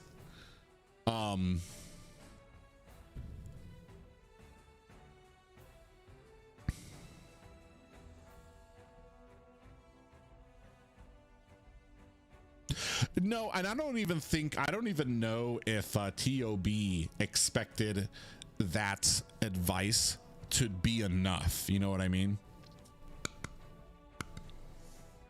It's just I feel like there is kind of a little bit of a problem at the top of the NA ladder with a lot of the pro players at the top. It's very elitist, where they don't like new people. They have a very small verified list of people that they'll play with, of people that they'll talk to, of people that they'll share strategies with, and it's very hard for like newer players to kind of break into that little area up there at the top, because dude, I see it happens even with certain casters, bro. They have this elitist type of like attitude where they don't want to socialize, or like, I don't know how to explain it. There was a point where, like, every single time me and Trex do these things, we always try to include everybody. To like, you guys saw us when it came to like the karaoke, or when we go out for like Korean barbecue and stuff like that. And then there's some people that they will have they will deliberately like have parties or something where they're like, okay, only these people, and don't invite like this other group, or they say it's like it's only close friends and stuff like that, and it becomes this very elitist thing as well. One of the times I remember I was on Chicken's stream, and he was talking about how what he wants to do is hold like a scrimming he wants to create an organization that hosts scrims with a lot of the top teams in North America. And I remember I was in there, and even and I even said, I'm like, oh, so you mean like Steph Weezy's Scrim Academy? They already have something like that where they have scrims, all the players, they get to organize and stuff like that. And he's like, no, not like that. What did he say? His is that he Chicken wanted to be in charge of who's allowed in. He only wanted specific people to be able to join the Scrim Academy, so it wouldn't be open to everybody. And because there's certain players he doesn't think are good enough to be scrimming with the top or something like that. And it's that type of mindset is what is not like is not something that's going to help North America grow.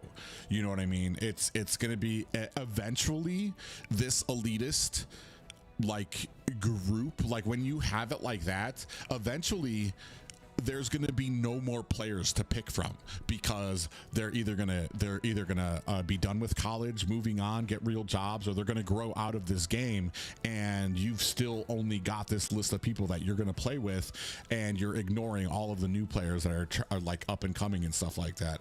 And it's just like I said, it's if we want to grow, we need to start like more kind of being open and accepting of like newer players, and like especially with how we do here, like we might actually have to go back to the drawing board, like completely start over with our esports scene, with like getting good players in and starting to get better and stuff like that. True Spirit, a very small circles. Yeah, I noticed it too. Yeah, that's the thing I don't like. Like, it's not even. It's very picky. I like I said, it happened with the casters, and I got real frustrated with it to the point where I'm like, I don't even want this person coming to any of our other engagements if they're gonna be like elitist like that. They're like, oh, it's only gonna be close, it's only close friends, and then I find out from my friends, some other ones who it's their first time out in California. Oh yeah, they got invited, and I'm like, okay, so like it's obviously either they have a problem with us or there's just this elitist type of like I don't know, way of dealing with it. You get it too on the other side too when it comes to kind of on the amateur side, when it comes to like casting and stuff like that, with who people want involved in their casting and everything like that, or who they want organizing with, or what is it like when it comes to like some of these amateur tournaments, like they almost view it as like if like some of the bigger casters are helping out with that, it kind of takes the light away from some of their amateur casters and stuff. Like, I don't know, it's just, it's the elitists in the circles are kind of either they gotta force it out, or it's just something that I feel like with North America, we're gonna have issues if we want to grow, and I really want North America to grow. Kind of miss the Indian caster. Who's that? Both of which Sawo has access to. In both of those games, decided not to go for it. That could change up the overall style coming in from Devu to look and lock down Zia, especially if they try to go for a composition similar. What do you mean the Indian caster? Are you talking about Yawi or Yasu? Already for Super Shark. Yeah, and actually for me, from the side of Team TOP, maybe it's the effect of the first game, and they haven't found the rhythm as... Isn't he casting right now? Isn't that Yasu? He said, Zia, I can sense that he is nervous. When he found that his team can cover him up and that his team is doing their best to just have that Brody succeed, he managed to pull off something really good KDA, MVP of the game. Now, fun fact in the M Series fact, the role swappers. We're talking about Sunset Lover, who was a gold laner in M1 as well as M2. He probably wasn't at the top. There's a problem when it comes to like certain communities in North America when it comes to like casters and stuff like that. There's like there's certain communities where like misinformation is just rife. With what professionalism is and what it needs to be when you're in front of the camera and stuff, for like when it's come to dealing with Moonton. Like, they do not appreciate slander, trash talk coming from the actual paid people. Like for me or any of the other casters or hosts and stuff like that, like they do not take any of that trash talk or stuff like that from us at all. And it was like really apparent the last 2 seasons of NACT with like how kind of shiny your record needs to be for or you're gonna get replaced, or you're gonna get taken off, or you're not gonna get called back. I felt like if Devu really wanted to punish Best Player 1, they absolutely could have done it in the second phase of the game, right? They had access to all the heroes who could possibly do so, but they are thinking of the bigger picture as the overall draft rather than that person, I don't like him, I'm gonna... First time I heard an Indian caster, I have no idea who you're talking about, dude. I've had a bunch of different casters. I've watched a few of them. There hasn't really, there's... That would have been nice to see. Tro, yeah, there's a number of options, but let's see what's going to... There's not, I don't know how to say this politely. The casters, there's, I mean, I know, like, I think I paid attention to Zeke, I think Remy, who else was there that I've heard out? There is a difference between talking about a game and being able to also articulate what part and state of the game you are in, to articulate that excitement, to like not just talk like this the entire time. Oh, and now they got the Lord too, and it's like if you're always in the same tone, and I feel like it's like the hardest thing that I've seen from like some of the amateur casters is like is that inflection or kind of making it seem exciting. So at this point, actually, I mean, still it is the group stage, and for both teams, it is the first match, but you are collecting points right now, and if you didn't make it back... Oh yeah, I'm not fighting against it, bro. I'm all for it. I'm all about the professionalism, and I just think that there's it's right for some reason, because of the amateurish feel of North America, there's just so much misinformation in certain communities about like what it takes to be a caster or to be in the lights, because so many people get the opportunity and fail at it, not because their casting isn't good enough, but because they can't keep their attitudes and personalities in check, because they think they can be that same type of player, they think they can bring that same personality that is toxic from like gameplay and the YouTube shit talking in the comments and stuff like that, and they think they can keep that while they're in the light. You know what I mean? I don't know. Perhaps they need Jay's casts. What's up? The M5 World Championship. All these assassins are back in the jungle. Yeah, I suppose, or they can start switching up some of the mid lane matchups. That's what I'm thinking with this final ban coming in from the side of TOB. Oh, Okay, I like the Bruno ban. I like the Bruno ban. You like the Bruno ban, so therefore it's really going to narrow down on the hero pool in terms of the marksmans, right? Let's keep in mind, we saw an Ixia ban in the second phase after... Are we going to be careful about the Fanny? Are we going to let that through again? Whatever happens, I need some setting potential from TOB. Yeah, 1-1's still open, But you and can't also the first pick it. Matilda. But you can't first pick it just because the Phobius is still there. I'm thinking like a Valentino opening, possibly, if they really want to like spice things up. It could be just another farmist from the side of Deus Vault. So far, Sunset Lover has been doing a good You job. can take Valentina. There's a lot of things actually that can be first picked here. Because I feel like Kip Bomba as well as Milo, they both did very well on that Terizla. It does seem like a big game changer. I suppose, but at the same time, I feel like it's a little too safe here, right? So they go for the Valentina opener, still very, very flexible. This gives the question over to the side of TOB. They've already... Utility is Matilda. He's going to pick up Matilda here no matter what. He's just too good on Matilda to not pick up Matilda here. The opportunity to go for the counter picks. Yeah, actually taking the... I mean, I'm honestly, I would be amazed. I would, if he doesn't pick up Matilda, I hope he picks up a fucking setting Rome. A fucking Kufra, a fucking Lolita, a Minotaur, something. Will be also stolen. Yeah, so now the 1-1 has been picked up. This is gonna Okay, so we know what Zia's going on here. that Phobius, which So what are we may gonna... or may not Okay, so we consider took that off the Faramis and we gave them Valentina. But yep. Oh, Guinevere. Okay, this time they're taking a Guinevere. Okay, so they're taking the Guinevere this time around. Matilda is 80% still win rate, wide. still good. Yeah, Matilda 80% win rate. That's fucking crazy, dude. Right?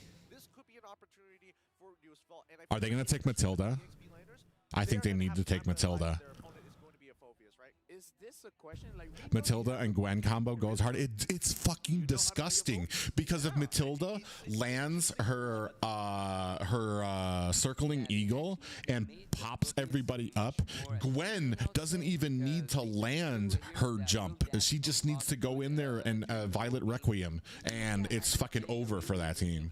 That's... I can understand having two of the best picks so far in the M series, which is the 1-1 and also the Guinevere, by having the Baxia hero. We'll see for the first time Team Divo playing the hero that was once picked from them and the second time was banned. Interesting. Boxian as well as Brody. All right. So at least for the gold, they've secured their gold lane match. Kia Katsune, what's going on, guys? Hey, what's up? If you guys do not know, I am Private Dancer. I'm a North American caster for Mobile Legends. Right now, we are at an M5 watch party watching North America take on Team Daewoo, the Ohio brothers. It is a one game apiece. Do I have somebody in chat? Do I even have my bot on? Why not, right? But Yeah. I don't know. Based on how Devo was, I sure do. it looks like they don't want the Phobius. Now they're also this 1-1, especially set tanks, right? Get rid of the Kufra, make sure it's out of the way. Daewoo, what are they looking to ban out? Well, Mages, I think. Mages, I think. What's going on, y'all? Look, if I'm in their shoes, I would actually might. Did we ban Minnow? because All right, I'm not- this is I'm not good. I'm not I feeling like around Mielo. Like I said, I like him on a setting potential, and you also have another knockup too with that penalty zone. That's gonna help best player. Wait, are we not gonna ban Matilda out? Here can be a good ban here. So we're just gonna give him Matilda. Kaja from the side of TOB. TOB, yeah. Taking 1-1. It's not too bad of an option at the very least. I think the Franco might be just a little bit better in this particular situation, only because at least you don't have to necessarily be up front to do so. Call me crazy, but that's a Rome Gwen. Okay. Obvious ban come out from the side of TOB as expected here as we jump back over to Daewoo's vault. I'm guessing another mid lane ban here as well. Really I'm doing good, and I just followed you, man. Oh man, thank you so much, Like Fox. I do agree. I appreciate it. Having the Guinevere as Rome, so Lilia ban? either Fanny or Lilia, I think is fine. Yeah, I think it's gonna be. Well, it depends. I don't. You're definitely not gonna go with a Fanny ban. You're definitely gonna go with trying to ban out maybe Hoon. Like one of his So what, Lilia? There it is. Yep. okay. This actually might just be a Chang'e game because this is one of the few situations. Don't use Chang'e, bro. Don't say that shit. Do not curse me with another Chang'e pick, please, please, please. Who said that? Who is that? Is that Gideon? He's going to do best player 1. I'm waiting. I'm just All right, there's the Matilda. See, I So think at this point, is it's this hard. a Gwyn jungle? It's then? Gwyn jungle for sure. yeah, I think right now it's set out to be a Gwyn jungle. If there wasn't any surprises whatsoever, but Team Devo right now. what would I pick if I Bro, was I swear to God, if I see Chang'e, I might throw my fucking computer. And we need an XP laner. Previous is out. Maybe I'm. Who not Cyclops? Bro, as much as I like Cyclops, I would never wish that on him. No matter what, I'm thinking of all the set tanks, but there's too many ways for TOB to kind of get out or look for a big counter engage, right? So I'm guessing along the lines that if it comes down to let's just force out lane prio, rotate faster than our opponents, this could be a grok angle for the side of Daewoo. To finish off the comp, that's what I'm curious about, right? They've already got the box here going into the jungle, and it looks like it's going to be the Edith and Diggy. Oh, shit. Diggy and Brody. Diggy's actually not fucking bad here, bro. Pretty obnoxious, I'm not going to lie. That's a lot of damage. Oh, that's actually kind of bad. So then we need some type of burst from Hoon. I don't know. Is Eve even still good anymore? Farja maybe? Let's see on which side of the But then you give that. You have to think about giving that to Valentina. You want some type of burst? Ooh! score and for the side of TOB, they're like, okay, don't need no CC. We're just gonna shoo you away with big damage. Where's Naisu? Shout outs to Naisu. Top global gourd out Top there. global gourd. Yeah, he would have been proud. He would have been proud at this moment. But Okay. Okay. I think that Team Devo actually have a really good job having that Diggy in their arsenal. It's kind of annoying. It is absolutely annoying for all the crowd control heroes on the side of Team TOP. Best player will not have the best time of his life. I would say that the second skill of Diggy will limit him from doing a lot of dangerous setups. And also, Trisla's kind of not gonna go through that. Either way, we're jumping into the third game of this best of 3. All right, we'll see. I mean, it checks the boxes that I need it to, but his mobility is a question for me. Let's find out as we go into the match point. Our final match here between these two teams. It's 1-1. Who's gonna take it to 2 as we get into the game? It's Daewoo on the blue side up against TOB on the red side. Both starting Okay, so let me change my camera. We're gonna put Which is you. actually quite justified because I don't think that we will see a lot of invade here in this game, particularly because I think that Diggy at this moment is supposed to help Brody as much as possible to win his lane actually against the 1-1, and he kind of have a lot of damage to deal against the 1-1 even without having the help of the Diggy. Imagine with the help of the Diggy. Yeah, as they start walking up towards. Yeah, she will not get his passive. He's super far away player. from that bottom side. Oh, best player got it. Yeah, best player. They took his not. Oh, okay. Between Magister as well as best player. Hopefully that doesn't change like it did in game number 1. best player is actually right now having that much XP. He will do really great. He will actually do better than great in the in terms of the It is. what was it? The rotation, yeah, farm speed and also rotation wise. That's easier said than done. In lower ranks, like you can bait out Diggy's ult, but like in games like this, he's gonna wait. Actually looking forward to go a little bit into the depth of. I don't know who baits out Diggy's ult, and then where do you go in? I assume that you bait it out with Mielo's penalty zone, and then Hoon goes in. Oh, and then Hoon gets a stun, throws out the magic gush, and then you use your ult. But that ult, I mean, that ult's not. It's easier said than done because his ult. Oh, did he just use his purify already? Shark, bro. Has been pretty proactive around the map, and Deals Volt, they're focusing on this lane, but best player one got a very free turtle. I didn't see Boxia anywhere close. Yeah, he was busy taking the orange buff, if I'm not mistaken. Yeah, he doesn't want to participate as of yet. Again, this is very much in line with the brand of Deus Vault. But looking at that top side, right, that matchup between the two EXP laners, it's not going to go anywhere for the time being. Top lane. Top lane so far is a really quiet place actually. It's a really lonely place where either Trizla or even the Edith are not having so much fun. There's nothing happening on the top lane, and also it's actually all around the map. It's 0-0. I do like TOB's draft. I like a TOB draft whenever they have a set potential. Mielo on there, fine by me. During the game so far. I would say the question now is when is that. The only problem is right now, you've got the Diggy is gonna. Oh. Meaning like, oh, somehow this looks a little bit yummy. Oh, Hoon. I mean, they might actually. No, they don't have enough damage just yet. They do get the flicker out of Carvey, which is already okay. That's not too bad, right? Because at the very least, by the time the turtle actually spawns, Carvey's not going to have his flicker. In the meantime, I think the Ohio brothers, as well as Deus Vault, are just waiting for a mistake to happen. We aren't seeing the most proactive plays just yet, because even the Ohio brothers recognize that their mid game is where they're going to have their first initial spike.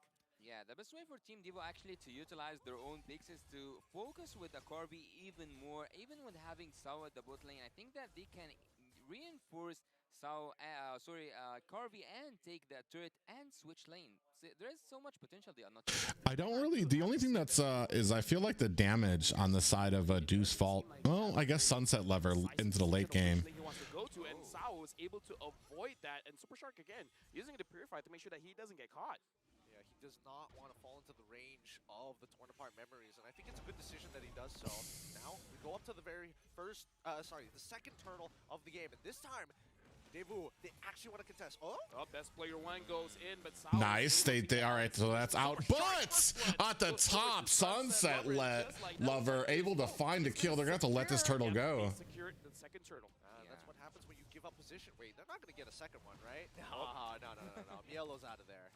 Well, Sunset Lover was waiting up until this moment. He was waiting in the mid lane bush just to see who's gonna go back, who's gonna fall back and will fall to the ground. He took the first. A lot of pressure on Zia here right now. For the side of Team 0-0-0. There is a little bit of contest, but Team the Ohio brothers and also Deus Vault, they haven't found their own rhythm. I gotta say, the question right now is how does the Ohio brothers deal with Diggy's time journey? Like, who has to be the one to use their crowd control first, bait it out, and then who's gonna be the real follow-up? Who's gonna be the real engage? Hello Panda. I've never even seen those snacks before. Yeah, Interesting. press kill and then use your ultimate digging. Oh wait, we completely forgot about the EXP laners. We just left them in their own island once again. Mielo is actually supposed to be the one who's tanking the majority of this damage and actually initiating this fight so that Hoon can get clean combinations off. It's an interchanging role, and of course, best player is going to be more highly valued here. But in the meantime, a very smart lane swap coming in from the Ohio brothers. Oh, dude. Sacrifice the bot tier 1 just to make sure that they have enough members ready for this upcoming turtle, and maybe they can find a trade in the structure on the opposite end of the map. Oh man, Mielo's in Too trouble. much damage, and Sunset Lover is there to make sure. Oh shit, Mielo! Make sure Mielo goes down. But Mielo's like, not today, boy. Where's the health bar? You can hardly see it. You can see very minimal color there. Oh, Super Strike actually blocking Magisters. They want to take this tier 1 top side. Yep, Kid Bomba taking quite a lot of damage. Magister is there trying to help out, but it looks like the Hayo brothers are able to secure their first turret. But again, this will Ooh, boy, that's why I say, like, bro, I don't care I'm sure that they will make a trade actually. what personal feelings these guys have about the other some of the community has about Mielo. Bro, he is a good XP laner, super dependable and very what's the word, This one, they're like, okay, we've already consistently good. Even more better on us, right? Sawo has his ult up. Right now, the Ohio brothers, the way that they're positioning is not too wide. They're kind of moving together. Zia is there as well. Okay, so here's the thing. Kid Bomba wants to engage. Milo wants to engage. Best player one already using the spatial migration. And who's going to start it? Oh, no! Wants best player one, but Milo goes back in. Okay, but okay, what do we have here? Is able to do really anything, and Milo gets taken down by Carvey. Best player one has to exit as well. Spatial migration! Zia gets the kill, but Zia Carvey, nice! and now flying up, not really enough to get a kill, but enough to secure a turtle. Ooh, some dangerous stuff. Zia was playing on the very end. He had the initial proc to use his ultimate, but his target ends up dying, and he had to look for somebody else to trigger it, and luckily, he got it just in time before the auto Poor Mielo. put him out of his misery. Nicely done from the side of the Ohio brothers, and now they're looking for a big conversion. Tier 2s are on the table. Yeah, the crossbow of Tang, you don't want to mess with that. Zia managed to find his way through to take 2 kills, or like to participate in 2 kills for the side of Tang. All right, boys, we're still in it. But so far, 2-2 in terms of the kills. Also, when you look at the items, there's no big difference between the both marksman, and also in terms of the overall gold lead. 1K is not enough to say that you have a gold lead 8 minutes into the game. I mean, it's not one. A few hundred. A few hundred. Speaking of which, actually, Sunset Lover, I don't think it matters what mage he's playing. He is always going for the Falcon Destiny build. Yeah. Yeah, he's not going for Lethal Ignition. He takes Impure Rage, but still opts to go for it. He's the OG, and he's going to show how the OG does it. It could be right here, right now. I mean, there's an opportunity. Nope. It's just going to back away. Like, if Duo's fault, whenever they're in these types of positions, they start clumping together, right? I think that is the default mode that they go to, especially when there's nothing to actually... Mielo data. Yeah, I mean, it's I don't think there's a way out from Mielo. That's his job now, is to bait it out, and he is most likely gonna die. The rest of the team isn't gonna be able to burst a lot of their ults out. You have the only good thing about this is that, and that's why I think that Hoon went for the Gourd pick, is because when he does his magic gush, even if you're in the time journey, He wants Carvey, but Sao is there to make sure that Carvey is able to survive. And Milo looks like the tournament memory is going to get taken down. Best player dives in. Carvey. Are we going for this? Are we going for this? Okay, okay. What's going on, best player? What are you doing? Best player has a way to get out of the bad situation. It looks like best player, he's tanking quite a lot, but it doesn't look like he... No, he can fall back, but he survives. Kid Bomba flickers forward. Sunset Lover gets killed. No, what? I saw that, Hood. I saw that killing spree for Zia. Hood. Oh my goodness. Oh shit! Okay, look. This is messy as fuck. It was a show of force. It was a show of force. 3 dead, 2 for trade on the Ohio Brothers side. They still take that trade really nicely from the side of the Ohio Brothers, and they're even getting a convergence on it, right? The angle was good. The idea was there. Obviously a little bit of a blunder. Even if Diggy ults, Hoon's magic gush does what's it called? True damage. So it'll go right through it. So it's a good combination with the penalty zone to go in, bait out that time journey, because you have to use the time journey, or they're gonna get wiped by his magic gush. So I understand the Gourd pick. I don't like it. My bad. I was just auto-attacking, man. Please don't. All right, so we can start it again the same way. Mielo goes in, baits out the time journey. The rest of the team. It's frustrating, but at the very least, we know that at least for the side of best player one, he's got to be careful, right? He got canceled twice off that spatial migration thanks to Sawo's time reversal. He's got to keep an eye on it, right? Got to make sure that the timers don't line up. It's it's actually really hard to decide who's gonna win this team fight. Both of them are not so far in lead in terms of the gold. Look at Team DOB. I don't think they have that team fight that takes it. Hold on, right now Super Shark is looking at Oh, Sao what? and looks like Oh, nice. Okay. We're kind of separated, though. We're kind of separated. Take it down. Carvey gets the kill. Sunset Lover, nowhere for you to go. Zia gets the kill. The Ohio brothers, they're attacking at 2 different angles. 2 different angles. This is literally. Is this modern warfare or not? This is literally the Ohio brothers saying, hey, we're dropping a care package for you. Let's take out that front line. You were talking about chess. See, they're not using pawns now. They really aren't. Jumping with the kings. Yeah, man, right now, Kid Bomba taking a little bit of damage coming in from Zia, and Hoon is actually spacing out very, very well. Magister is there. Kid Bomba goes in. Best player 1 respecting the damage. Hoon. Oh my God, they got it stolen, bro. Player 1, he cannot punish them just because Sawa was there. Unfortunate. Zia was so close to getting the crossbow of tank proc off, but Sawa was able to get out of there just in time. I mean, the Ohio brothers, they are losing out on this Lord. That's such a big swing for Deo's Vault to actually try and turn this around and even up this score. It's a very small lead for the Ohio brothers, but at the end of the day, that Lord is pushing on their side. Yes, I'm live in YouTube, Princess. Hesitation was indeed what Zia was feeling right there. He hesitated in going in front and taking the risk in opening his crossbow of Tang, and now he is and his team as well will pay the price. Team Devo have the Lord, and they might go in for taking those inhibitor turrets. I know what Milo wanted to do, but because of the auto alarm bombs, the position was found out. If not, I kind of felt like the Ohio brothers were just waiting. Milo, you go in, we're all gonna go in as well. It's a really creative idea. Bro, that's not even on fucking best player. That 50, it's called a 50-50 chance for a reason if you're not stunning the enemy jungler. They have to deal with the Lord empowered minions. They're going to lose their mid-tier 1, but they can't afford to lose their mid-tier 2 at the very least. Top side needs to get cleared up, and now we have 104 seconds until the next major objective spawns, and I think that TOB are starting to get a feel of what Deusval actually wants to do in this game. Yeah, continuous pressure indeed. He's the key from Team Deusval, because so far they have been pressuring at every possible angle, but Team TOP, every time they have that team fight, as you just said. I'm not gonna lie, a fucking Sabu on this Diggy, these bombs are so fucking annoying. Sometimes it just doesn't. What happened? What did I miss? What is that damage from Sao? He's almost keeping up with Zia and Carvey. Look, Diggy has a cute face, but believe you me, he's evil. He is ratchet.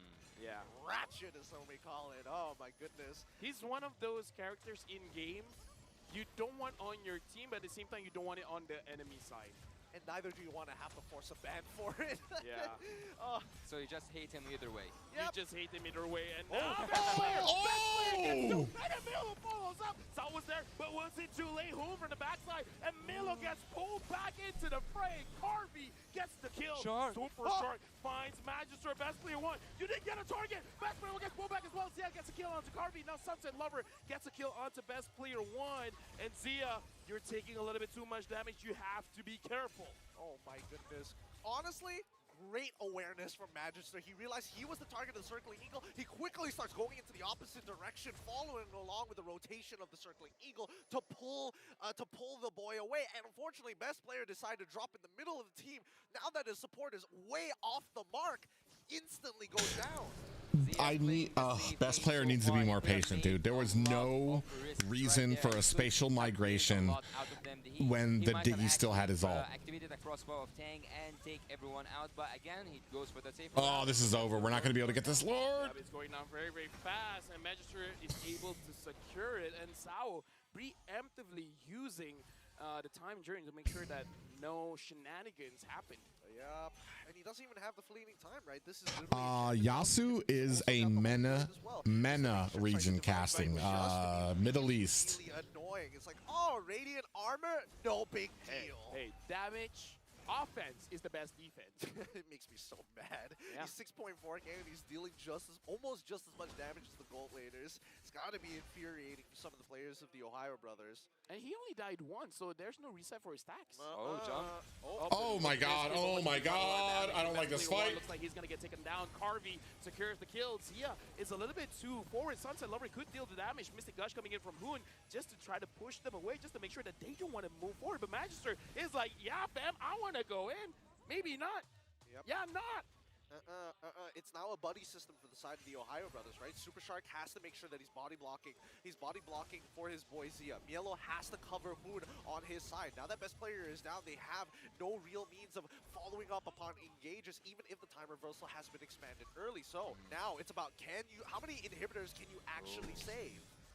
Actually, I would say that so far Team TOB, they managed to defend 2 Lords in a row without even hitting 1 inhibitor to it, which is a remarkable thing. The game so far is so equal in terms of every statistic in the map, every statistic here on the board with us. Gold-wise, turret-wise, kills-wise, everything looks actually, They need to stick to the game plan, bro. They need to stick to the game plan. I'm just saying, I feel Yeah. like at this point, the Ohio brothers are getting sick of hearing hood hood. Yep. Yeah. Or yep, every single time. It's so, especially with the auto a lot. Wait, whoa. Kidboba taking the brunt of the damage, and Magister looks like he doesn't want to go in first. I feel like that's a good decision. I think they're just playing around Sao. Sao, do you have your ult? You do, then we're going to do something about it. If not, I mean, he had it, right? But yep. I feel like they're just waiting for the Ohio brothers to do something first. Let the Ohio brothers make the mistake. I don't know. It felt like a peace conference. The Ohio brothers walking up into no man's land. It was Vault lining up, saying hi. You know, discussions did not go well, unfortunately. Hoot once again, and the Ohio brothers said Okay, look. no. Sao 56. Come Zia on. 57. Carvey 58. Oh, shit, this is. Sunset Lover is 32. Hoon is 32. And imagine that Sao dealt that damage. Most of it was on the gold lane. So imagine being in a landmine actually at that gold lane. This is so frustrating to watch. I mean, Sao is just getting away with so much right now. Honestly, when you look and compare both teams, there's a lot of similarities between them. It's really great to see that these regions giving each other respect in the same manner, but also in terms of power level are actually very All right. similar. I think this Lord will kind of decide for us. Right now, it's so close. Yep, spatial migration did not hit on. Are we gonna? Why are we starting the Lord on the wrong side? Okay. As a jungler here in Hoon finds Sao and Oh, already that's good. That's amazing. He forced out the Oh, and now Sunset Lover, he's gonna get caught, and looks like Shark wants the kill. Sunset Lover is able to get out, and Okay, immortality. is able to leave as well. What happened? No, they didn't want to keep on ego challenging it. They're like, we've already got them to use their battle spells, their big ults. This is a free Lord, unless. All right, guys, you need to make sure. Mielo, watch out, watch out. Right now, best player one, spatial migration onto Magister, and Hoon is able to hit the Mystic Gush. Immortality. Magistar's down. Magistar is down. Zia trying to get away. Oh, he gets taken out even with the time journey. Big pop-up lands from the Lord onto the team. Who do we have? Best player still there. You can't secure this Lord. Can we get? You better get this Lord. You have no reason not to. What the? Carvey! He died. He survived. He got the Lord, and Super Shark's gonna go down. Sunset Lover taking the ult, taking the kill. How can you miss that treachery? Oh, no, that's really unfortunate. I don't for want to the- talk about it. Yeah, I don't want to talk about it either, man.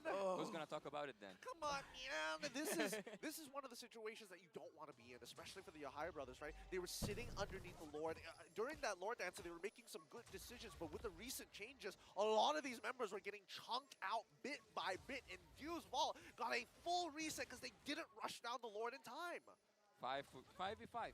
It came down to here. 5v5. Lord coming in, marching from the bot lane. Evolved Lord. It's not looking so good for TOB, to be honest. Oh, Hood all the way. Sao, Sao 0-1 and 10 doing a lot of work. The Ohio brothers can't find an angle to engage in a fight. This is, I guess, one of Grenadier's counters as well. It's like, you want to jump in, go ahead. And look at all the traps he's putting on the board. Oh, he's just farming damage, and Shark is doing his best to absorb as many of these as possible. Oh no, best player one. Even using, oh, it's, oh no, what, a lot of mistakes here. Yeah, a It's lot fine. of mistakes. It's fine, it's fine. They've only lost one inhibitor. The other two are basically going to die in one hit from Garvey, maybe two. But the most important part is that the Ohio brothers are still in it. Their Crystal's still alive. Let me just say before the game starts, I said I wanted to see Sunset Lover. I'm not disappointed. He doesn't disappoint. He is amazing in all 3 games. Yeah, I would actually say that. Oh, what was that? Well, What was that? Divine Glaive and Lightning Truncheon, baby. It hurts. And Holy Crystal, he's And Holy going Crystal! he's going full damage. He's going just all in with these bombs. He's looking at Sunset Lover. I'm the mid laner now. Oh boy, this is pretty scary. This is really, really scary considering the amount of damage that they have. Even if you do have that radiant armor, it's still a substantial amount, especially when they're all packed in together. The stacks might not necessarily work as well as you think they would, but Boys. the Ohio brothers now opening up the map is starting to become quite a pain in the butt, and Magister so far has been doing a really good job at maintaining that front line. Diggy is fucking #1 damage right now. Toot toot. Wow. It shouldn't be like this. Yeah, this is not how we do it in MENA. This is not. I'm the carry now. Look at me, Sunset. I am the carry. Remember the days of feeding Diggy? This is a different era of Diggy. Truly. Damage taken coming in from Yellow. Oh, Maybe just give him a retribution at this point. Why not? Right now, the Lord is going to get leashed by both teams, but so far, this Volt has been winning those trades, and just the took damage. Poon takes so a whole much face full of from Sunset damage, Lover. dude. Wow. Now everyone have to be so careful. Team TOB need to find that opening. The Lord, I don't think at this moment the Lord is what matters. It matters the fight around that This Lord. team fight, boys. Oh, we gotta pop up. In comes the penalty zone, and we have the time journey out. Mielo gets bursted down, has his immortality still up. Who are we waiting for? He gets Looks like he's gonna away. survive, but at this point, does it matter? Deals Volt. It might be a free Lord. I think it is. I mean, the top side is. Are we gonna try to contest this without fucking? Even bottom side needs to be answered. The Ohio brothers have maintenance to do on their lanes before they even think about this. But even for Duo's Vault, they're like, you know what? We might be able to actually get a fight out of this. Let's reset and do this all over again. Super Shark needs to watch out. Sunset Lever on the wrong side. Diggy is a predator. He's a bird of he's a bird of prey. In He said Diggy is a bird of prey. Is it 1 second, 0.5 something? Because he's just throwing like stars. I mean, with Hey, what's going on, Kruken? look. Yeah, with the Enchanted Talisman, you can put a lot. He's still going. He's still going. Like Shark. Like if Shark doesn't how have many- the guiding wind shield, How much can he spam his first kill? he can keep on. All right, spamming guys, we need to do something again, here. This is Enchanted Talisman benefits, right? This is why this build is annoying. Yeah, and right now, while they're doing this Lord dance, Dale's Volt is pushing without pushing. The minions doing work. Best player one gets 2, but Sawa again denies the crowd control. But who Carvey's gets the down. kill onto Carvey's Carvey? down. And now Suppression the is mistake out. coming That in might from be Dale's it. Volt. They're playing a little bit too much, and now looks like Edith Kid is Bomba down to taking Kid it down, Bomba. but This the might be a minions Lord is for the pushing. Ohio brothers. You still got Magistar to worry about. Make some fucking room for best player. It's a good thing for them to actually win that fight. If not, could have been over. Okay. And now this could be Oh so my for the God. NA representatives, right? With this upcoming empowered Lord, like it's so important. These death timers are so long. Every single one of these picks are going to be important. Every one of these resources is going to be more valuable. So the Ohio brothers, this just might be an opportunity to even the playing field, if not to crack the crystal open. I would actually feel so bad for Diggy. I would actually feel so bad for Saul if they lost that game. TOB, that damage is just insane, man. That's just insane. Yeah, but right now, the Ohio brothers, they have the Lord. They cannot make a mistake. It's Are we not 25 gonna minutes sync into the top game. lane at all? Moon don't get caught. Zia don't get caught. They're pushing the mid lane inhibitor. They got it. Best player one gets Magister, and Hoon right now gets targeted. Sunset Lover is not going to commit. Yep. Also, Carvey just came out of spawn, right? So again, the Ohio brothers, Mielo is going to look for a reset. Same goes for Super Shark. But at this point of time, right, they've gotten the big ults, but there's no way to converge on it. TOB, they're looking for an opportunity to actually go for a pick. Devu will not give it to them. Look how tight they are together. The Lord's untouched so far. So far, the Lord is... Okay. Are we not going to sync up mid? All right, or bottom lane? So we're trying to rush everything up at top. We didn't push down bottom so that we have more minions coming from. Ugh. Okay. 25 minutes. We're going for a Oh, we're gonna have another fucking Lord fight, dude.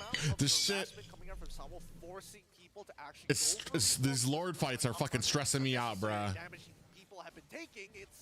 There's oh, look at this. Yeah, right? Like, this is frustrating to deal with. Walking up feels like you're pushing through thorns. Right. They cannot. Oh, they can. Super They wanna shark. engage. You wanna Are we gonna go force in for this? out. Oh Milo is my not using God. the penalty zone just yet, and Zia as well. Super shark taking quite a lot of Oh, damage. I thought they were gonna have a fucking penalty zone in there after that. Were they trying to bait out fucking? They were trying to bait out the ultimate. I think that's what it was. If they would have baited out the ultimate, then Mielo would have gone. Mielo would have gone with a penalty zone. Outside, there's a huge wave that's building up. The Ohio brothers could look to attack the top side at this point of So, time. dude, Devu's so fucking patient with that. Who is this? Sawi? Sawu is just such a good roamer, dude. Constantly, despite continuously laying down traps in their own jungle. Dude, the wave play from Diaz Vault is very good. The Ohio brothers, they gotta stack up way more minions to make a difference, and now They Milo got Magister. finds Magister, but it looks like they're You're not gonna muted, hit. as princess. How are you doing, girl? Diggy actually has a genius one by now. Diggy is actually going for a full. Sal's going for a full damage build, and actually he can do quite much damage, and he is already like doing damage. But the Lord at minute 28 is gonna be so hard to defend, but I think that I again, popped 10 LC after that Lord man. damage. 100 Aw. 30k away from Sunset Lover, his own mid 131. laner. Yeah, that's pretty annoying. Dude, he's trying to break records here. Like, He's trying to be the MVP. Yeah, he's trying to farm stats at this point. I think that at least for the Ohio brothers, there might be some consideration to force and maybe try and burst down Sawo. He isn't going for the Purify anyway, so the initial CC might be useful to get that. All right, so now we have pressure on the lanes. Are we gonna try to force out this? But best player took a little bit too much damage, and now even though he has the immortality, he has to be careful. The Lord hurts now. Oh my God, are we gonna? What are we doing here? All right, so we don't know that best player is going home yet. We just know that we're still fighting on this fucking Lord. All right, best player's coming back. Look at these lanes. Might just lose numbers against TOP. Superstar's got to be careful, right? He can't keep sitting around this Lord. The Lord legitimately hurts 28 minutes into this game. Yeah, so did Sunset. Oh my God, Shark! Damage coming in, and I gotta say the Ohio brothers, best player one. He wants to engage, but it never looks good when he does. The damage that he receives is a little bit too much. Carvey and Sunset Lover as well as Zao. Whoa, it's too much. It is too much. It's actually unbearable. Bro, you need Mielo to go in there. He needs to fucking go in there. This Lord is gonna be so risky to take. This Lord is Take gonna the be so death. risky. Put them all up in the night. Oh my God, that damage. Oh my goodness. Oh, Pixel Show. Is that even Mage Diggy? What the heck? It's full mage damage. It's full damage. He's just down Yikes. the whole, No wait, wonder. Circling Eagle. We're just gonna dance in the air. 20 minutes. Nothing's gonna happen. That Not even Diggy bombs are Magister going to go. is able to freeze time for himself. He's not gonna be taking a lot of damage. So I feel like just Volt, they're setting up for a bait. Yeah, actually at this point I think that everyone is watching Diggy play around with his bomb. He's just annoying TOP. He's not letting them go in, but the Lord is about I don't like this fight. There's no engagement that we're gonna win here right now. Oh, it's getting down to half. Where's the rest of the team? Why aren't we rallying? They should. This is gonna be a Lord. Oh my God. Oh my God. All right, so now do we have a Mystic Gush out there too? Kid Bomba, can we take him out? All the way through. Milo is able to freeze. Sunset Lover. Nah, looks like then he's able to run ignore away. the Kid base. Bomba gets a kill. And look at Kid Bomba, immortality used. No! Again, just dealing damage.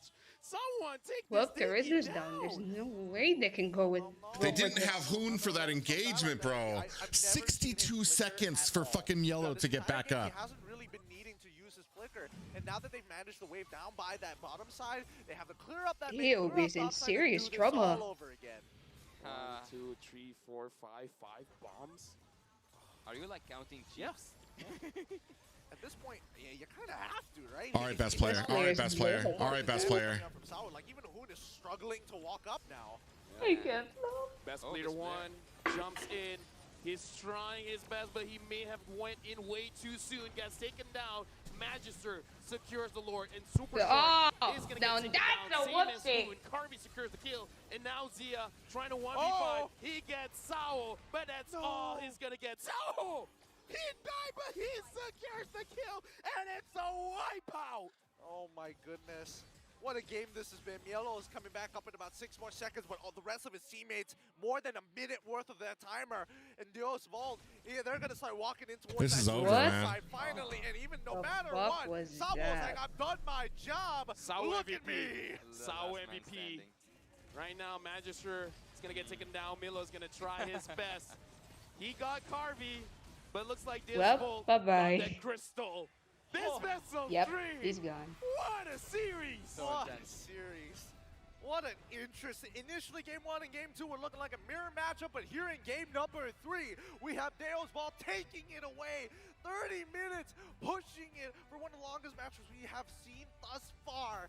My God, have you seen a Diggy do that much damage? Sao better be I haven't. MVP, man. I mean, He I'd be better be upset if he MVP. isn't. Oh, that is such a depressing game. Getting poked out in that particular manner. Oh my goodness. Yeah, that was a really intense game. I would actually give the MVP with pleasure to Sao this game. He Yeah. did deserve that win with that Diggy that I didn't even imagine will go with full damage. Oh boy, what a matchup between very grueling, very endurance heavy. It really depends how much patience and stamina you have, and this time it's going to be EECA's representatives that comes out on top. But do not worry, there's still more matches to be played here in group. This means that if we want to make it out of groups, we need to beat both Homeboys and fucking He is potentially Geek He Squad. can have a specified stat as roamer of doing the most damage. Roamer DPM amongst all of the roamers. Sure, Zorn has TP per minute. Uh-huh. The damage per minute from Sao. Oh Lord. Oh. Ouch. That was Sao painful. Yeah. I'm not proud of that one, but you guys get what you get. I don't know. There's not much to really say about this game, especially once we got to the ultra late stages of it, right? Whoever makes that first move is definitely going to get punished for it, and unfortunately, the Ohio brothers cracked under the, I wouldn't even say immense amount of pressure, but Sawu painful, yeah. running out of patience to hold on. Well, seeing that 20 I minutes, think we that have Diggy match is broke no. down, broke the limit for the highest time match, or like the longest match so far in the series. So I think it was more than 30, but what is it? It's supposed to be so. It's Yeah, Sao. it is, it He's is. dropping the ball. It's like, yeah, feel the pain. Hoot, hoot. Oh my Toot, toot. goodness. MVP of our game. Give it up for Sao with 94 kill participation. Yep. Low GPM. So But my MVP. goodness, you need to have the damage Yeah. per minute from this guy because he is topping the charts. We'll see it in the post game stats, but first, let's have a look at the highlights here. Oh, Yeah. highlights brought to you by Grab. But man, what a game this has been. Bro, I need to see It's so strange when you look at the what the highlights fuck was and what going you on are with looking for is best Diggy. player. Like, basically, you kind of want that he didn't get this fucking retry off. Look also for the mages, but here you are actually looking for Sao and his perfect gameplay with that Diggy. Carby at this point actually was doing really good in terms of the damage, but he couldn't do quite enough to save his team, I would say, from an early game loss. But yeah. That Ooh, was we just saw the that. damage. When they went in the bush, they found a surprise. It was a party surprise by Sao, presented here by Team Dio's Vault. Hoon at some points, actually, I would have said that Gord could have been executed much more better. Wait a minute. From the first Lord Yeah, fight, was I the do- I Torn do apart agree. I member just that feel got like the Lord? He was really It wasn't torn apart members. I think this is it. No. Trying to position well, it worked in his favor, but Like, what the fuck was There that? you And go. now I need to feel watch like that he again. would've looked better. Could have been executed much Ah, more better. Don't you guys Valentina's agree? first Yeah, skill. I do agree. I just feel like Oh, But was how he the hell was did he he get the frightened? positioning, making sure that he doesn't get caught. but Terrified. Trying to position well, it worked in his favor, but making sure that he doesn't get There. caught. But 1, trying 2, to position well, first it skill, worked in bro. He his wasn't. favor, He but wasn't. No, he wasn't. I feel like he would have looked positioned Then well. how bro There's did no get way. the There's no way. Hold on. Making sure No that he doesn't get way. caught, but trying to position well, it worked in his favor, but He got caught I feel with like a he would've fucking looked better pop-up. if the in his favor. He He got used the caught with first the skill. Lord's pop-up. But trying to position Before well, the it worked in immortality his got favor, destroyed. but didn't get caught. See? But trying to position well, it First worked skill, in his then he favor. got caught. Positioning, making sure Ooh. that he doesn't get caught. But trying to position well, it worked in his favor. But I feel like he would have looked better if the engages actually went through. That time journey is a real difference maker. It's so obnoxious, and he gets it back up so quick as well. Like, what are you supposed to do? Yeah. Engage Yeah, look. instantly. The engage is good, and Hoon was ready to deal the damage, but it was like, guys, Hesitating, yeah. no. It's like, okay, I don't think so. Like, you can see. I feel like he trying to position well, really overthinking about his positioning. I think he showed at the beginning. Where is he? All right, so best player is right below Hoon. Oh, you guys can't see what I'm pointing at. Can you see my mouse? Yeah, you can. You see best player is right here. I don't see him feared. What it looks like is he travels outside here because the Lord pop-up is coming, and then he realizes the Lord is so low he needs to retry, so he turns around but walks right into the Lord pop-up, and he's not able to get the CC. That he doesn't get caught, but trying to position well, it worked in his favor. But I feel like he would have looked better if the engages actually went through. That time journey is a real difference maker. It's so obnoxious, and he gets it back. Yeah, up it so wasn't the quick retry as well. timing. Like, what are you supposed to do? It's Engage that he messed up with the engage is Lord good, and pop-up Hoon was timing. ready to deal the damage, but Oh. it's like, guys, Hesitating, yeah. no. It's like, okay, the engage was good, but the engage was cancelled. Hoon already used his Mystic Gush on the targets, but the targets are moving. The targets are not supposed to move. Yeah, I would definitely agree. We need a stable target when you have that Gord, and this point was the last moment TOP had to live and to live through 31 minutes. Yeah, it is 31 minutes game. TOP fall down to the momentum that Team Duo's Volt have applied upon them. It was a really intense match. It was a really mind-breaking match. 31 minutes. Oh my God. You want to know I what don't would be know. a difference maker? What would be the What? difference maker? If this Guinevere was an assassin. If it was a Lancelot, that Diggy would have had no chance. Right? Because the problem with a Diggy is, especially when you're building full damage, you don't have a lot of HP. I don't know, because then on the opposite side, then Magister would have kind of a free time kind of walking up at you. It's like, Hey, look hey. at all that damage. The Diggy is the problem. The Diggy is The the Diggy problem. is the problem. Yeah. You're right. With 31, if the game always drags out to 31 minutes, then maybe there should have been a consideration. But even so, I can't really blame the Ohio brothers, right? This is a really grueling match. Like, Bro, I'm just scared about all the diggies I'm gonna see in probably ranked right now, because this will not work in ranked at all. Good consistent damage, but when you needed him to go for an incredible crossbow of tank, he just could not find him. Devu would not let them have. Oh man, he's the Oh, carry Zena. and the forgotten one. God, 185K. Well, actually, if you're on the side of Team TOP, would you actually care that much about the bombs from the Diggy? Would you care that much to not enter a bush? Would you be that scared? yes, if I was Hoon, If you that's the game, die yeah. at 5 bombs. Look at the difference in damage. He's Look at the difference. Ridiculous. Yeah, that's the problem. What they discussed too, especially in ranked, when you get like a bunch of people who only play burst heroes, like Diggy just does not work in that type of situation here. And Sao took the least damage. Even Carvey and Sunset Lover took more damage. I'm actually legitimately curious how many times Sawa actually had to use his flicker, because I felt like he barely saw touched one. his battle spell. I saw one at the defense. At their side, he had to flicker, use his ultimate. That was the only one I saw flicker. That's fair. That's fair. But with that being said, congratulations once again for EECA's representative, Neos Vault. They played well. We saw a good side of them, but we also saw quite the interesting mirror match. I'm sorry if this hurts anybody's feelings, but or if this hurts any Ukrainians or EU's problem or feelings, but bro, it is embarrassing to get beat by somebody from EU. Because Zia didn't look all that confident, but game number 2 and game number 3, he was confident. He was able to do much, but game number 3, I'll just say Deus Volt really won the draft. Would it be safe to say for you, Lafelle, at least, you were looking for Uranus earlier on. Would you look for a Diggy from now on? Because they're just when it comes to like skill at this game, they're usually put well below Look, once again, North America in a lot of these games. So these things are out of my hands. The production team went on to keep asking. I said I didn't want to give my prediction, but that's what he always says. Once again, M5 is powered by Munto and presented by Kadia, our global presenting partner, supported by ROG, our official gaming phone, Grab, our official super app partner, and Secret Lab, our official chair partner. Up next is the best of 3 matchups featuring Myanmar's Burmese Ghouls and Singapore's It's supposed to be an easy Diva matchup, yeah. Flash. Both of these competitors are looking for Unless some points, somewhere out of especially nowhere, for the Burmese Ghouls. Daewoo So stay tuned. fucking M5 will champion the group stage. We'll be right beats back. homeboys, beats fucking what's it called?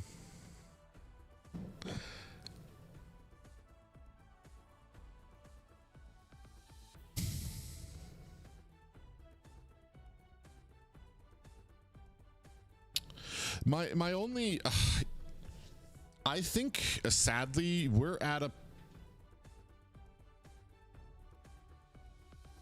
point that we need to start admitting that North America needs help.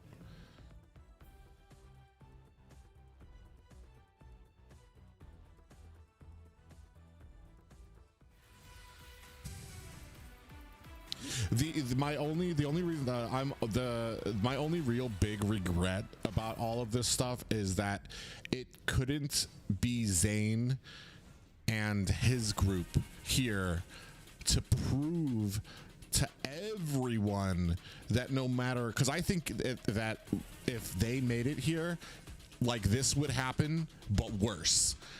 And now, instead of like the whole we need a coach argument happening in North America, it's going to be we should have sent Zayn, we should have sent BTK, this would never have happened to them. And I'm like, I think it would have been worse.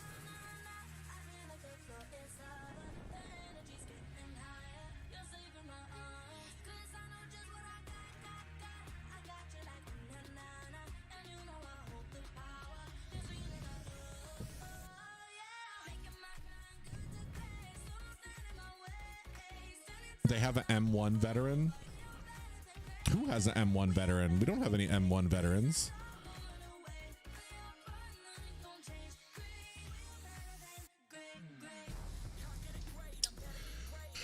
Oh, that's super disappointing, boy. Y'all.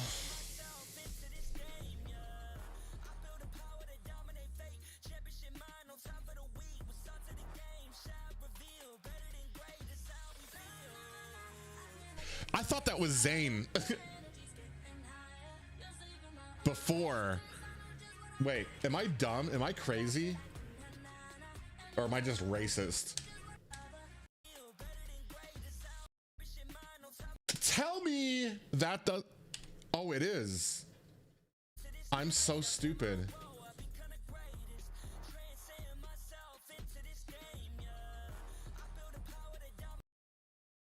Oh, that's the valley. That's so weird. What? I don't understand this. I thought I was going crazy. I'm like, is that not Zayn? Wait, who did he bump into?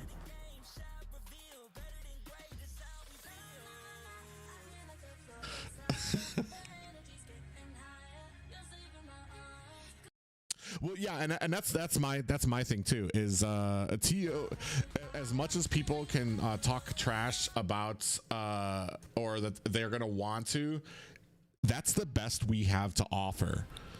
Like, I don't know. That's not just. That's what I like. People want to separate themselves, but I mean. TOB losing is all of North America getting fucking is losing because we fucking like that's the best we could do of all these fucking great supposedly great players that we have, the ones that talk shit and talk down about stuff like that. Like that's the best we could do, or that's the best we have. So it's not just their loss, it's our loss too. We're fucking outside is very mysterious. You want to know what's happening inside? Felt like, you know, an MMORPG, but our is not role playing, it's real world. Oh man, dude, that's who else is even playing, bro? I don't even want to watch these games tonight. I want to watch them tomorrow while I cook.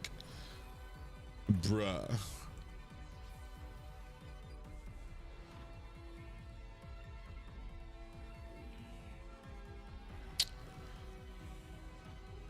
Oh, Sunset and Sawu both played in M1. Oh, that's cool.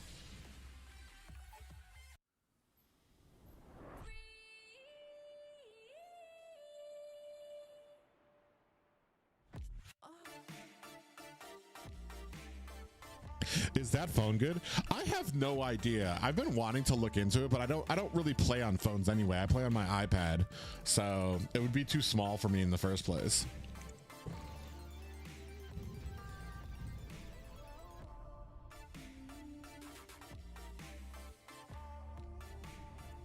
Dang.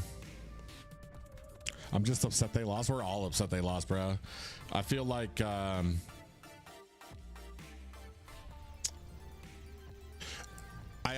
I want to look back at NACT games to see if I could point out like some of these drafts, but like I feel like in NACT I never saw drafts like this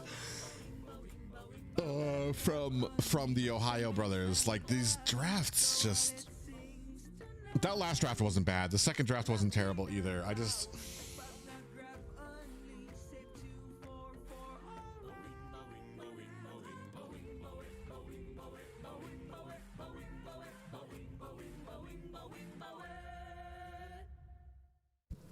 want to punch my screen right now.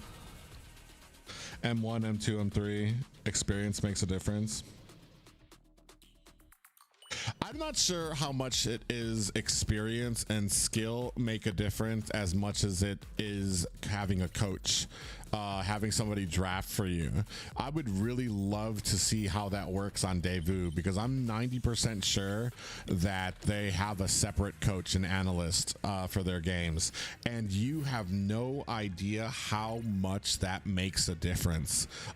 Not having the stress of drafting, not having the stress of like all of that stuff on your mind. Like that was one of the biggest things for that I talked with Zia about when because I was super curious about what made him so good this year, as in struggling on all the other teams, because that was a big thing for me. Is Zia left TOB, or Zia left BTK because he wanted to be a marksman, and he has been kind of abysmal in every single team other than the Ohio brothers, to the point where people are like, oh man, you know, it became a meme where they're like, nice gold lane you have there, Zia. And then when I asked him why TOB was so much easier, is because he said on every single other team he was on other than BTK, they all looked at him for all of that experience. He was always the most experienced person on his team. They wanted him to handle drafting. They wanted him to handle calls. They wanted him to let them know when to initiate. They wanted him to lead all of that stuff. And he's like, it was just too much to keep track of while trying to be a marksman as well. And that when he's on the Ohio brothers, he doesn't have to do that. He can just mind his lane and his job as a marksman, and he'll be successful. And so that's a huge thing. And I imagine, like, you've seen the Hoon, his play has kind of gone down a lot since like kind of being in charge of this the Ohio brothers. And I imagine there's a lot of stress behind the drafting, because he did the drafting for NACT as well.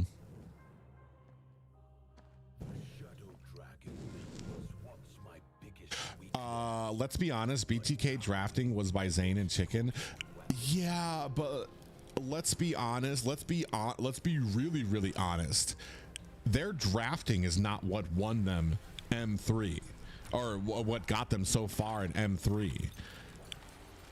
Because their drafts were awful. Like 90% like of us watching looked at the draft and were like, yeah, this is not gonna fucking work.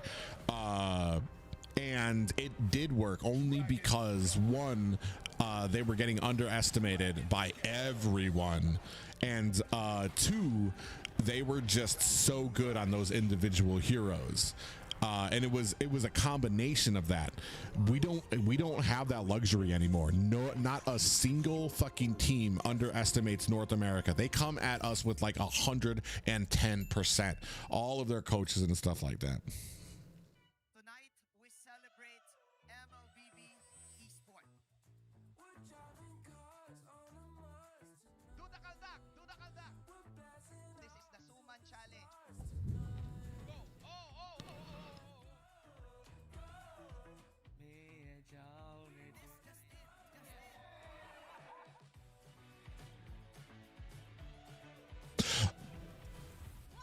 Dave is not coaching. He made that very clear. I just want to make sure that you guys understand that Dave is not casting, or not casting. He is not coaching the Ohio brothers at all.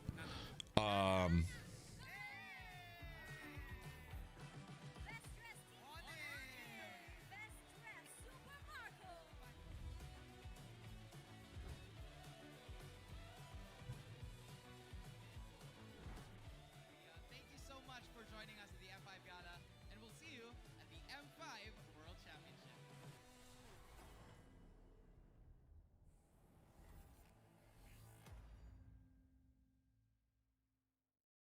Will Dave cast an M5? No, he's not casting. I don't know why I said caster. I was reading wrong and I was thinking while I was talking.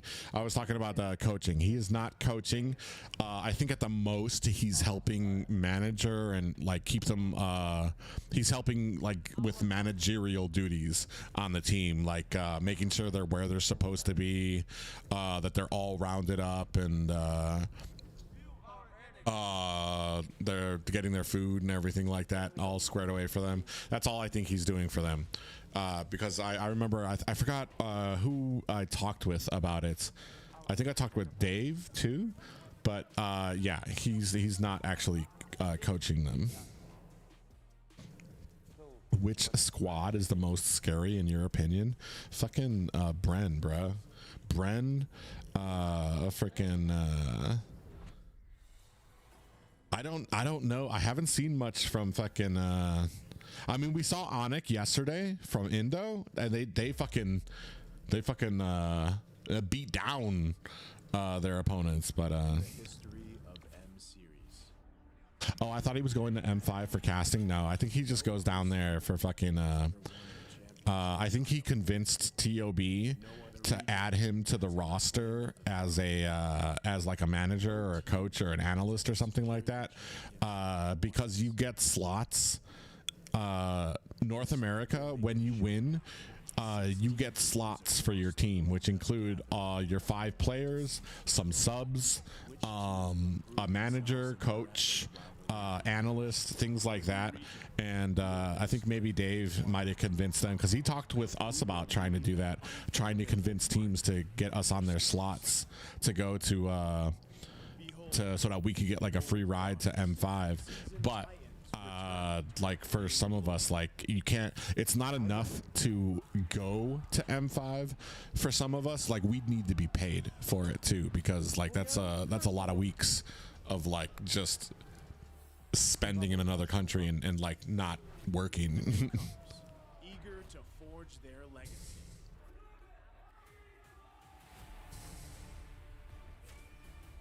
Kita di sini untuk lawan yang terbaik, kami nggak takut tantangan apapun. I don't even feel like watching the rest of these dudes. I might cut it out here. I'm a little disappointed.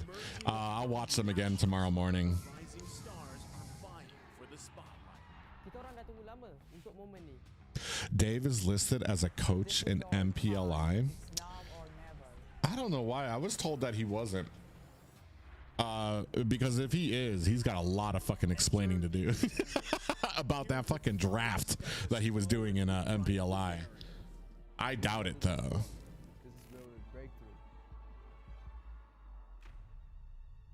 Nós somos brasileiros e a gente não desiste nunca.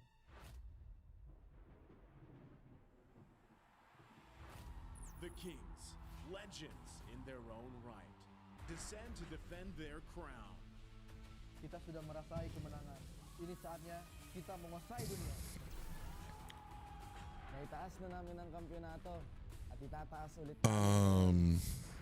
Interesting.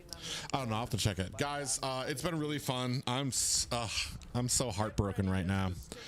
Let me tell you guys, tomorrow I can tell you what the rest of the matches are for tonight, and then what the rest of the matches are tomorrow when TOB plays again. Give me a second.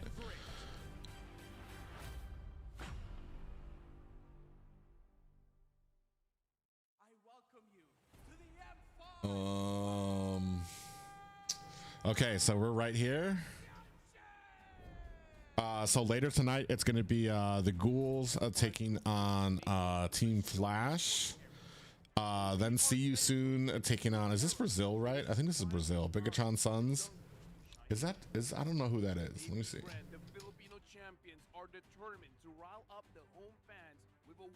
Yeah, it is Brazil. Oops. Bigatron Sons, where are we? Yeah, Bigatron Sons. Blacklist taking on RRQ. And then tomorrow will be is something I wanted to see. This is Team Mena, Triple Esports. And Yasu, he was in a roundtable with, or not Yasu, there was another Mena caster with us at the roundtable who said they have a Filipino coach with them for this. So he says he's really excited. He really likes their chances to do well here. So that's gonna be really interesting. Tomorrow the TOB plays the second to last match tomorrow. So this is midnight. So yeah, it's 4 p.m. Central. 4 a.m. Sorry, 4 a.m. Central on Monday morning. This will TOB versus Geek Fam will air.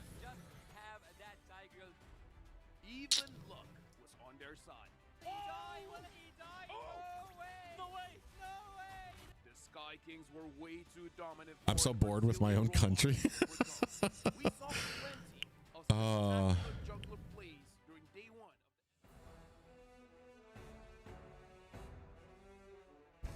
I just really want TOB to stick together. I told them this before, is I feel like no matter how this season goes, if they stick together through one more year, I feel like they can be great. If they stick together, go through 2 more NACTs, get to M6, I feel like we could be a great region for that, because then they will finally have that synergy, that 2 years of synergy that I feel like they really fucking need.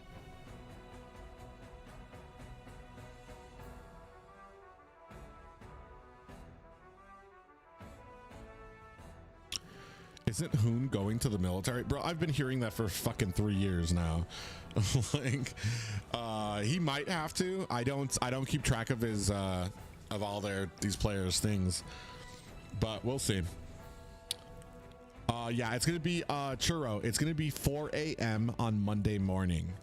So, yeah, for the next BTK game. But yeah, guys, I'm gonna go ahead and cut out here, and hopefully you guys enjoyed. Super sad, super disappointing, but like I said, it's not just TOB's loss, it's all of North America's loss, because like I said, this is the best we have to send out there. So I mean, there's no use kind of getting mad at them and upset. We gotta move on, try to get some support. Yeah, so yeah, I hope you guys have a great night, have a great weekend. I'm gonna get me some sleep before the morning, and yeah, you guys can catch me again on Monday morning. Please defeat us, please defeat the Philippines. Good night, man. Good night, guys. I will see you on my stream on Monday. Take care. Send us the cookie. Is cookie even...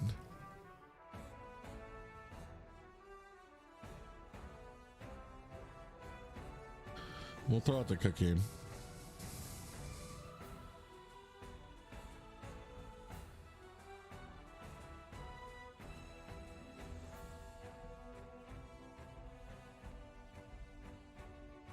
Bye.